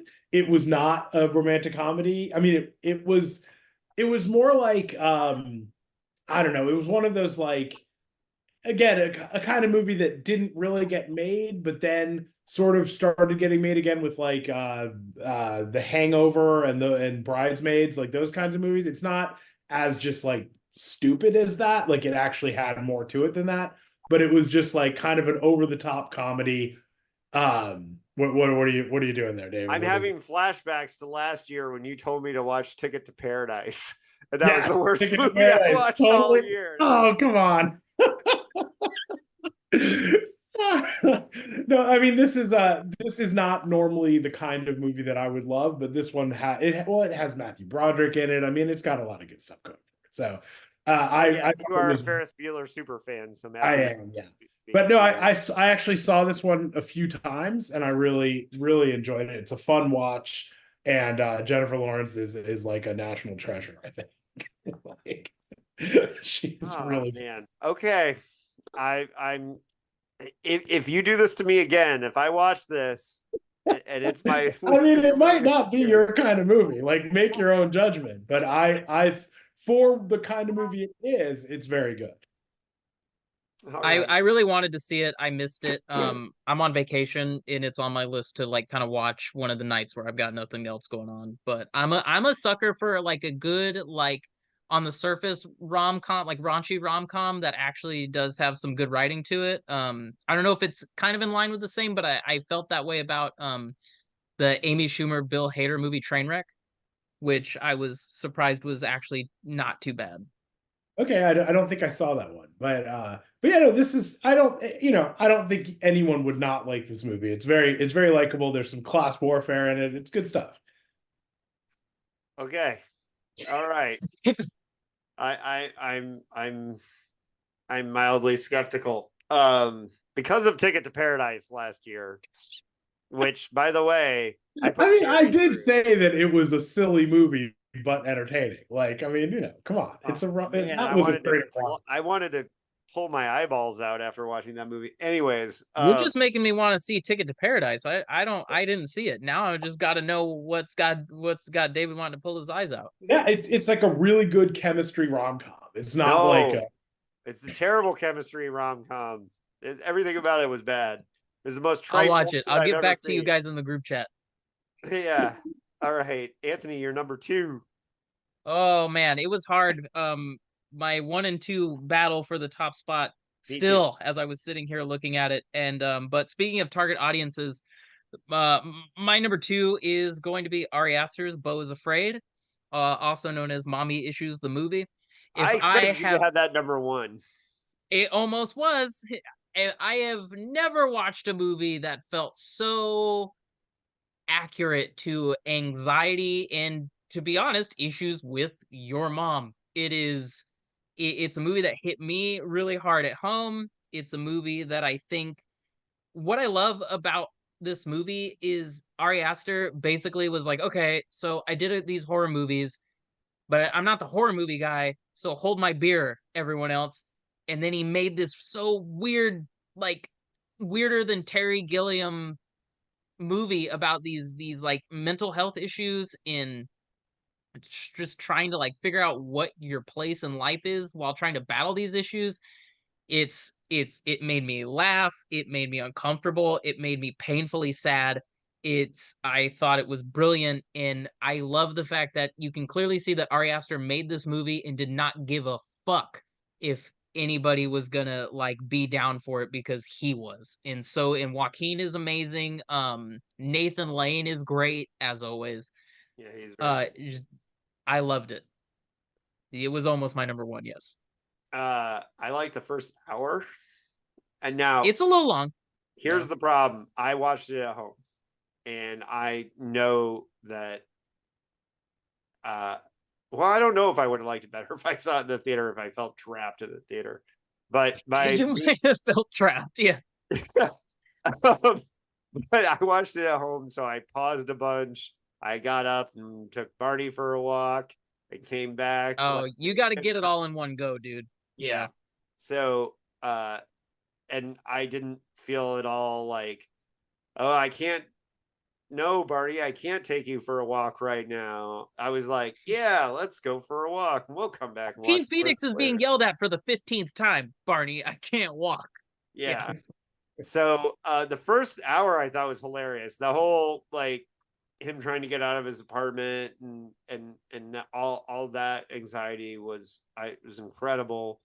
There's moments that are really, really good, but I was pretty over it by the time I got to the end. I just got to be honest.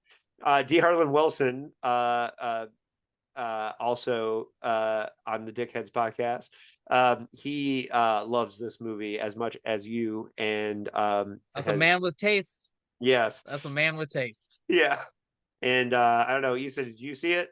I did not see it. This one wasn't even on my radar. I don't remember hearing about it. That's kind of weird. Oh, weird. Yeah. No, it was, yeah, but it's 3 hours long, and it's like, yeah. Although I will say, David, me and Dr. Wilson are prime audience for that. Yes, movie. you are. You guys are definitely prime audience for this movie, and yeah, for better or for worse. All right, so that's your number 2. My number 2 is a sequel, and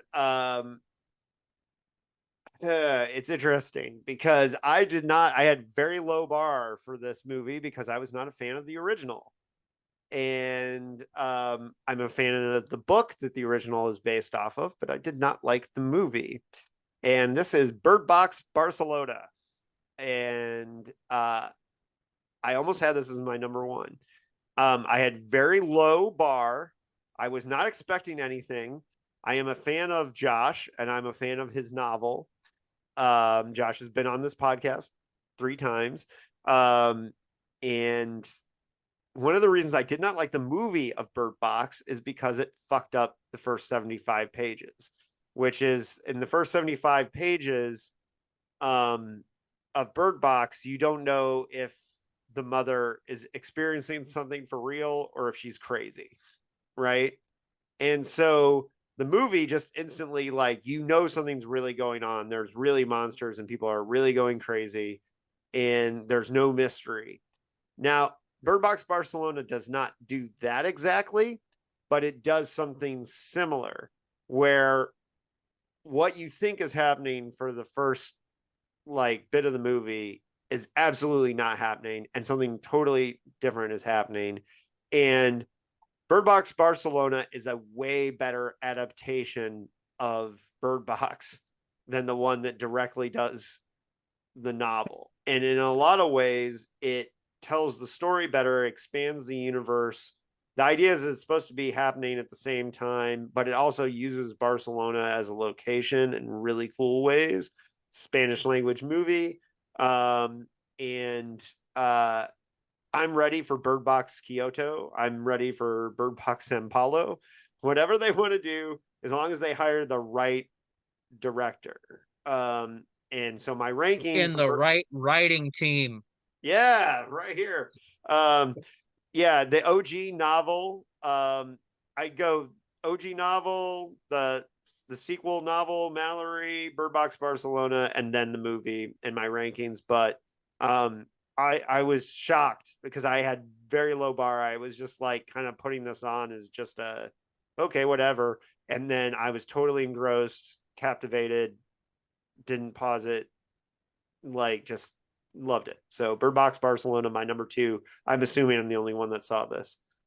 Yeah, I like Bird Box. I've never read the book, but I liked the Bird Box movie, and I did not know that it had turned into a whole Bird Box extended universe, but that's very exciting.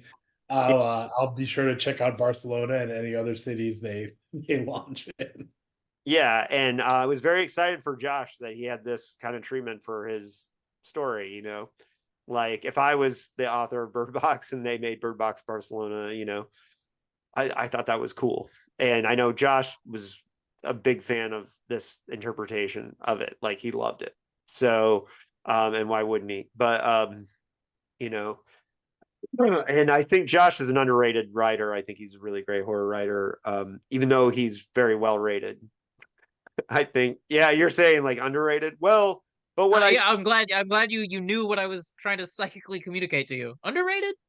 Yeah, but what I'm saying is that um Mallory, the sequel to Bird Box, kind of didn't, like, people didn't talk about. I think Mallory does some really intelligent things and comments on and it was written before the pandemic, but there's a whole thing in the novel Mallory with people who don't want to wear blindfolds because they think, and it really reminded me of the mask debate in a really interesting way. And so I think Mallory is underrated and it has some really cool things going on in it. But yeah, no, Josh is just a really fantastic dude, and he's got into producing and doing his own thing. So, cool for him. Issa, your number one. Number one. All right. So this will be a very controversial choice for my favorite movie. I know what it is because you do know what it is. My process. Wow. This was my best. This was the most. Okay, the movie is The Flash. And I realized that the star went a little crazy. There was some controversy there, and a lot of people couldn't look past that. I really enjoyed this movie. I saw it like 3 or 4 times, I think, between theater and release, and Netflix or whatever. Send you a Christmas card. It was it's weird because I generally have not enjoyed the DC cinematic universe movies. Like they're usually kind of boring. I was a Marvel guy reading comics as a kid. I was never really a big DC fan, and most of the movies have been pretty unenjoyable for me, so the bar is very low. This one was fantastic. The ending, the third act left some stuff to be desired, and I'm not trying to say that this was like a perfect movie or anything. Just I couldn't decide which movie to pick as my number one movie, and there are probably a lot of movies on my list that I felt were actually better movies, but this was my overall most enjoyable movie of 2023. It definitely, I mean, there were just some things about it that were really well written and well done, surprisingly, even. It really worked for me. So there you go. I was fascinated to see The Flash because I thought it was such a weird thing of like where the actor got canceled, it was on the shelf forever, but then the studio was fighting, like saying it was so good they had to release it. And the idea that they were saying that was like, is it because of money? But then they shit canned Batgirl. So like all the things behind it, I really wanted to see it. And honestly, my opinion of it was not bad. Actually, a better movie than I expected. Yeah, I would argue that it was the best overall DC movie of the entire DC experience. Like there were parts of Wonder Woman that were better, but there were parts of Wonder Woman that were much worse. So like the CGI fest ending, but it was. I understand why people didn't care when it came out, but I mean, I thought it was really good. Yeah, and it's weird because it has kind of like a Back to the Future feeling to the core, to the narrative in a weird way. And I loved the sequence with the Flash and the baby and at the beginning. I thought that was actually that was cute. I really liked a lot of like going back, meeting his younger self. There was just a lot of like really well done stuff in there, and yeah, I was really surprised by how good it was. Anthony, did you even see it? Yeah, I saw it. I didn't dislike it as much as I thought I would. It wouldn't make any of like my top lists, but it's not a steaming pile of dog shit that I think it gets a lot of hate, and I think a lot of the issues people have with it have more to do with Ezra Miller outside of the film than the film itself. But I think that does kind of color how they're viewing this film. I think it's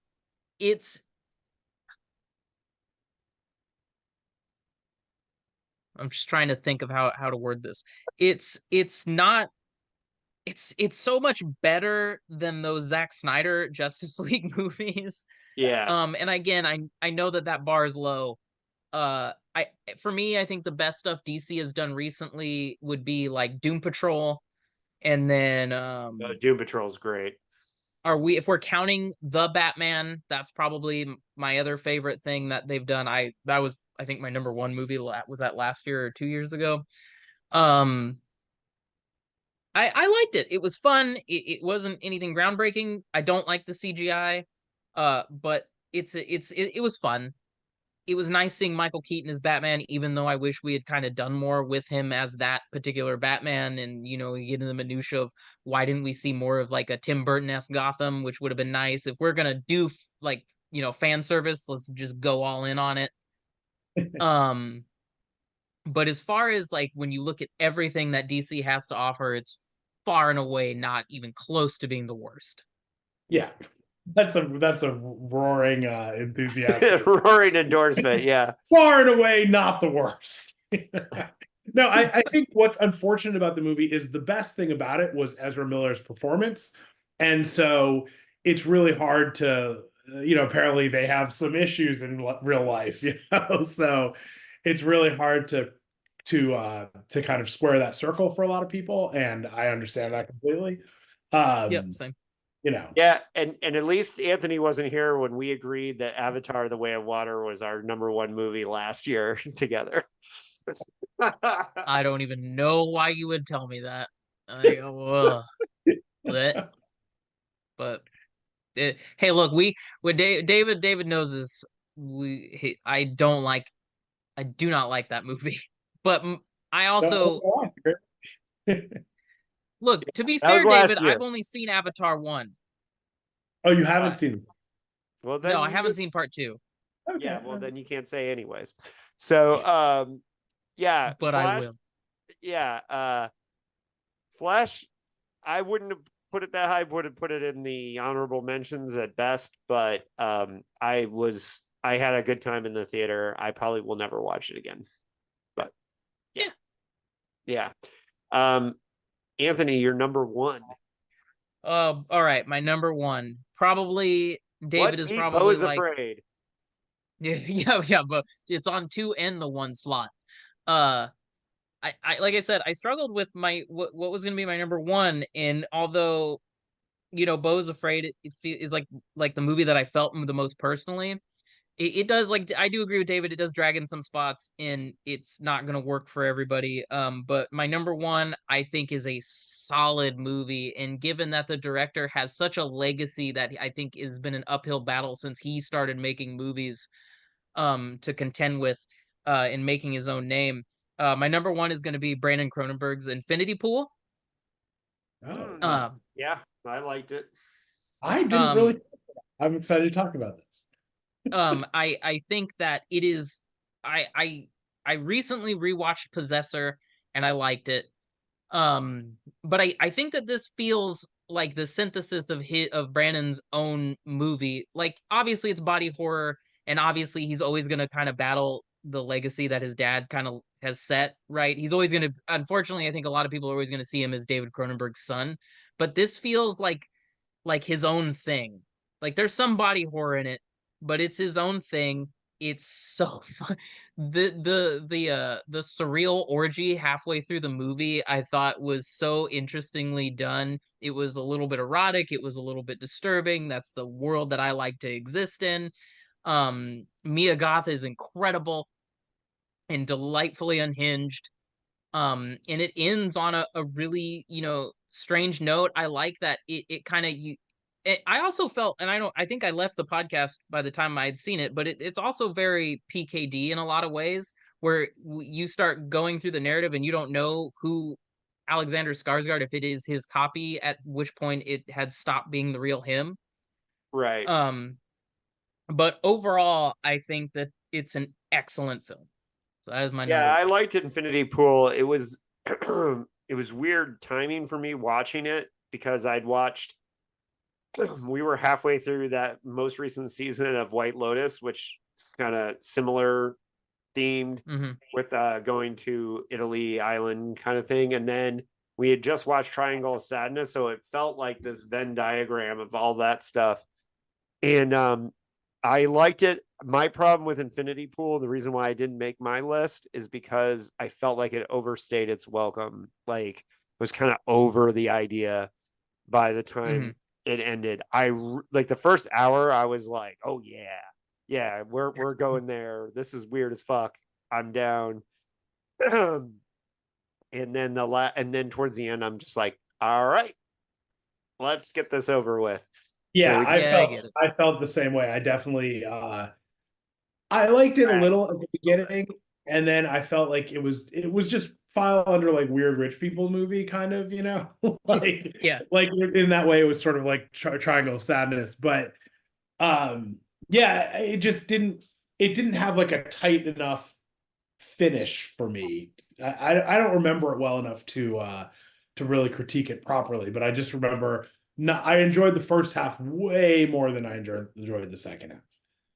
Mm. Yeah, I can see that. It does kind of end where it's like, okay, now everybody, we just go back to our lives, movie over, right, kind of thing. And I kind of agree with that statement as well. But it does the thing that like I will always love if a movie elicits this reaction from an audience. Like halfway through the movie, the guy in front of me just goes, "What the fuck?"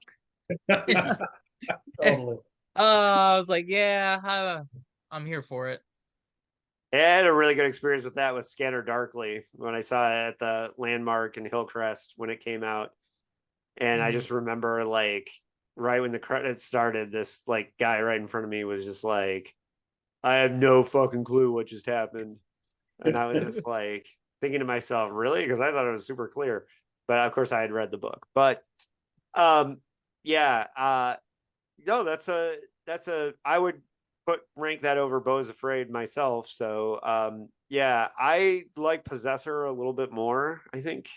And I'm excited for I'm excited for Brandon Cronenberg. You know, I like that the apple didn't fall very far from the tree on that one. Well, I like that it's fallen far enough because Crimes of the Future was not good. But yeah. Well, and that's the interesting thing about your Brandon Cronenbergs and your Joe Hills is like that they really do feel like they're like, how sad can you be that, you know, David Cronenberg won't be making movies forever because his son's going to be around. And with Stephen King, Joe Hill is like writing very similar stuff and has similar hangups and can't end books for the same way. Hey, you really liked The Fireman, right? Oh, I hated The Fireman. Yes, you're yeah. I did like his novella collection. Horns is really good too. Horns is good too. Yeah. I like Nosferatu. I just did not like Fireman. But I'm not anti Joe Hill.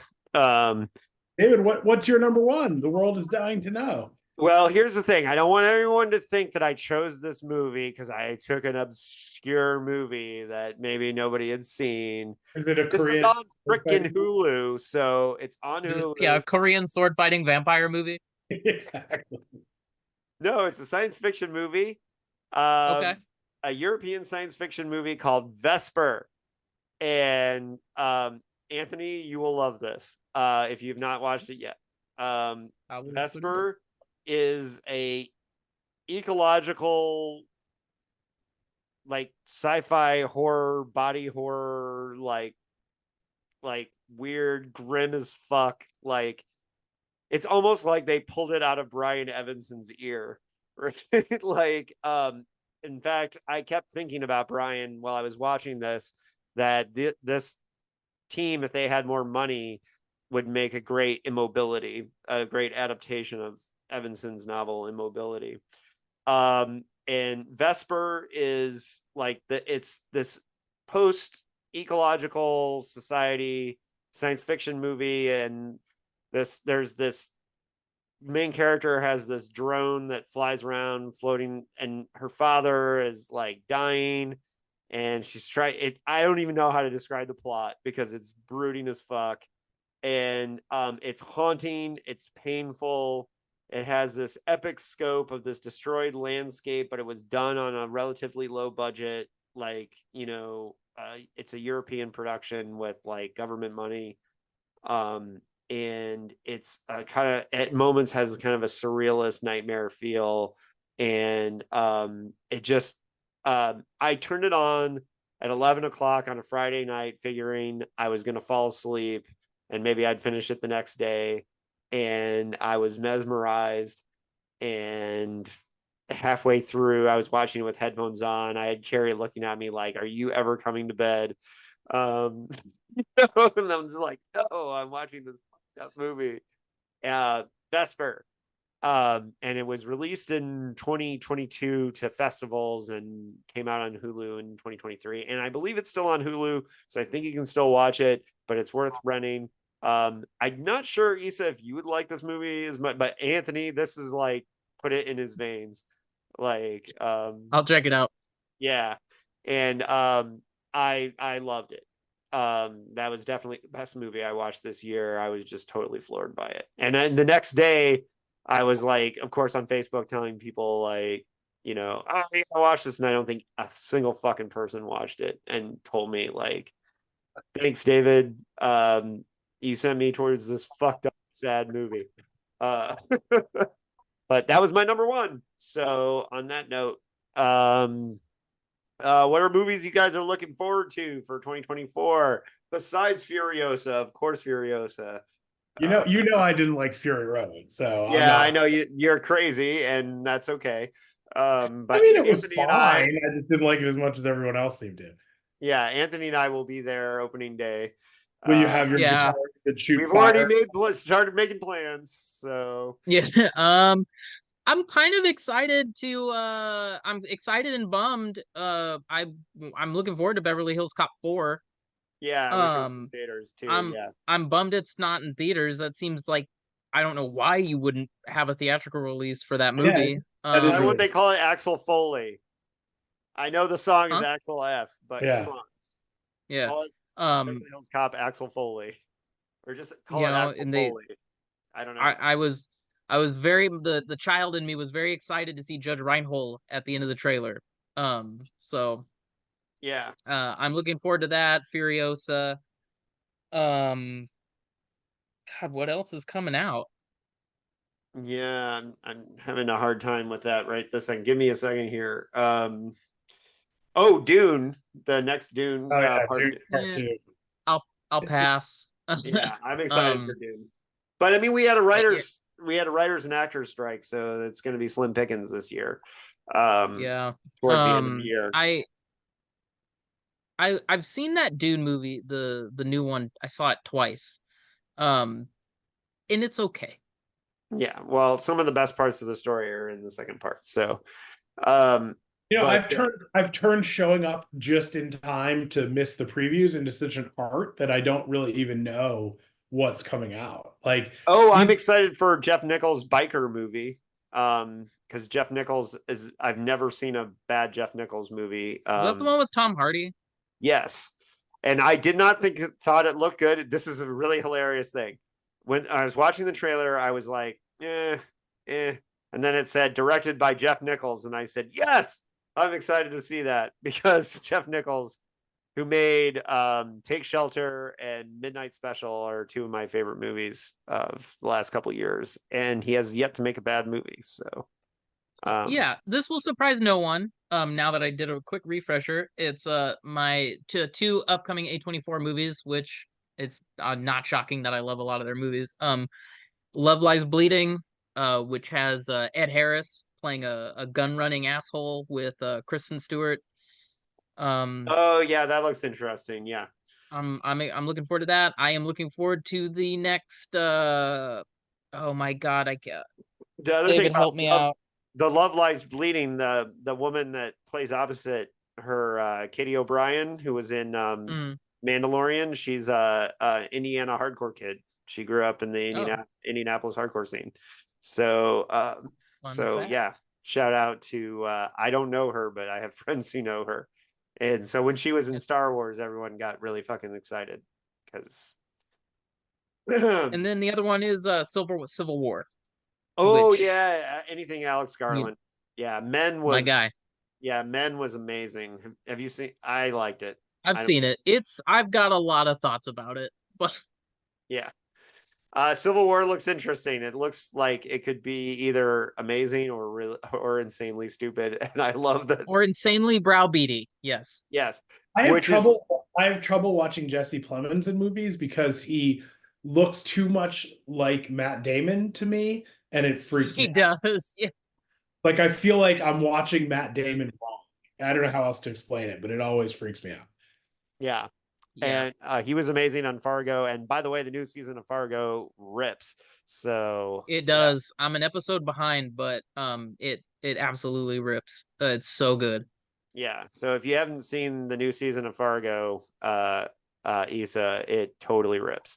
I haven't seen any seasons of Fargo, so I'll have to. Season 2 and 3 of Fargo are incredible. And okay. You could skip 4, and 1 is a good reimagining of the first movie. Okay. I liked it a lot because I think Billy Bob Thornton's great in it. But you could skip 4. 4 is kind of meh. 2 has some of the best dialogue. Like, it's... I'll check it out at some point. I feel like my list is just getting longer and longer. I was peeking ahead at movies coming out next year. In May, we have the Fall Guy movie coming out, which is the worst trailer for something that I used to love that I've ever seen. So I'm excited to see that and be very disappointed. Like that was like my favorite show when I was a kid, and they are not going to do it justice, I don't think. So Yeah. And the other thing about the new Fargo is John Hamm is totally terrifying in it, and that's just a reminder that we need more Fletch movies starring John Hamm. So, totally. All right. On that note, guys, Issa, do you want anyone to find you? No, if you want to find me, I'm easy to find. Not too many Issas out there. Just Google me. Anthony, there are more Issas, I guess. There's like famous Issas now. It's kind of annoying, but whatever. Anthony, you do share a name with one of PKD's ex-wives, David? I didn't know that. Oh, Issa? Yeah. Tessa. You're thinking of Tessa. Oh, no, Issa is PKD's daughter. Issa. Oh, still in the family. All right. Yes. Well, now Issa Rae's all famous, and Issa Chandler Moskowitz, the chef, and now PKD's daughter. Yeah. Who, by the way, brought down the CEO of Amazon Entertainment, PKD's daughter Issa, when he like tried to show his penis to her, and she's a lesbian, and she brought him down. So in the whole Me Too thing, which was great. So hats off to Issa. She's pretty rad. So Anthony, you got any new work you want to pitch here? So you can find me mostly on Instagram at Lurk the Void. It's the only social media I really use anymore. I very rarely check Facebook. And then I have a new short story out on the Say You Love Satan podcast network for their narrative podcast, Hell Fidelity, called All Hallows Edge, which is a Halloween horror story that I wrote and I'm extremely proud of. So yeah, it's a very good reading. Yes, I liked it a lot. It's very good. Thank you, David. And I will reward anyone who listened this far by giving them heads up on something that is happening for me that I haven't announced yet, which is that I'm going to become a regular columnist for Amazing Stories, the longest running science fiction magazine in the history of the world. It's true. That's awesome. But yes. Congratulations. So my column will be called 25th Century Five and Dime. And it will have regular reviews and history stories on the Amazing Stories website. And if people want to hang out with me, at least me and Issa, doing a book release party for People's Park, which is my next science fiction novel coming out from Choir Books in Indiana, because that's where it takes place. But why are we doing it in Indiana? We're doing it on April 7th, because on April 8th, there's a solar eclipse, which is worth traveling for. So if you haven't seen Totality before, it's like the coolest thing I've ever seen. I would travel anywhere to see it again that I can afford to. Yes. So a couple of us are gathering in Indiana. Anthony, you're invited. We're gonna hang out in Indiana, and we're gonna make a whole nerdy road trip of it. And we're gonna go sit in Ray Bradbury's chair at the Ray Bradbury Center, and do all kinds of nerdy things throughout the whole weekend, including the book release party. And we're gonna watch the moon cover up the sun. So, like, it's April gonna be what? April. It's the weekend of April 7th and the 8th. So I think it's a Monday. Yeah. So it's worth traveling for. I just bought my plane ticket, and very excited. It's going to be a fun time. So if anyone wants to meet us in Indiana for that fun stuff, that's available too. So on that note, coming up next in this podcast series will be my best reads of the year with Judge Mark Rothenberg. So I have an actual legal judge determining what his best reads of the year are. Mark and I will be going through the best reads of the year, and I'm starting to work on my list. But I read 107 books this year, so far. So beat my record of last year. I cheated a little bit because some of those are shorts or novellas. So you know, I think I barely read 30 this year. Hey, oh, well. Issa didn't read any. I read a Murderbot book, which was excellent. And what else did I read? So Martha Wells can get read by you, but not your friend David, right? Well, it was one of those things where someone recommended the book right as I was like getting on a plane, and it's very short and it worked out perfpperfectly. Don't take it personally. No, I know. I also read a fantastic book called Otter, about an otter in San Diego. Very good book. And I'm sure I could go on one or two more books, but that's about it. Anthony, do you want to tell everybody what your top read of the year is? Do you know? I'm not even sure what it is. I've read a bunch, and oh no, I can't. I'm gonna have to look at what I read. All right. Well, on that note, we'll see folks for the best reads, and thank you for joining us on Postcards from a Dying World. Hopefully you found some movies that you enjoyed, and maybe we'll see you guys next year. All right. Bye.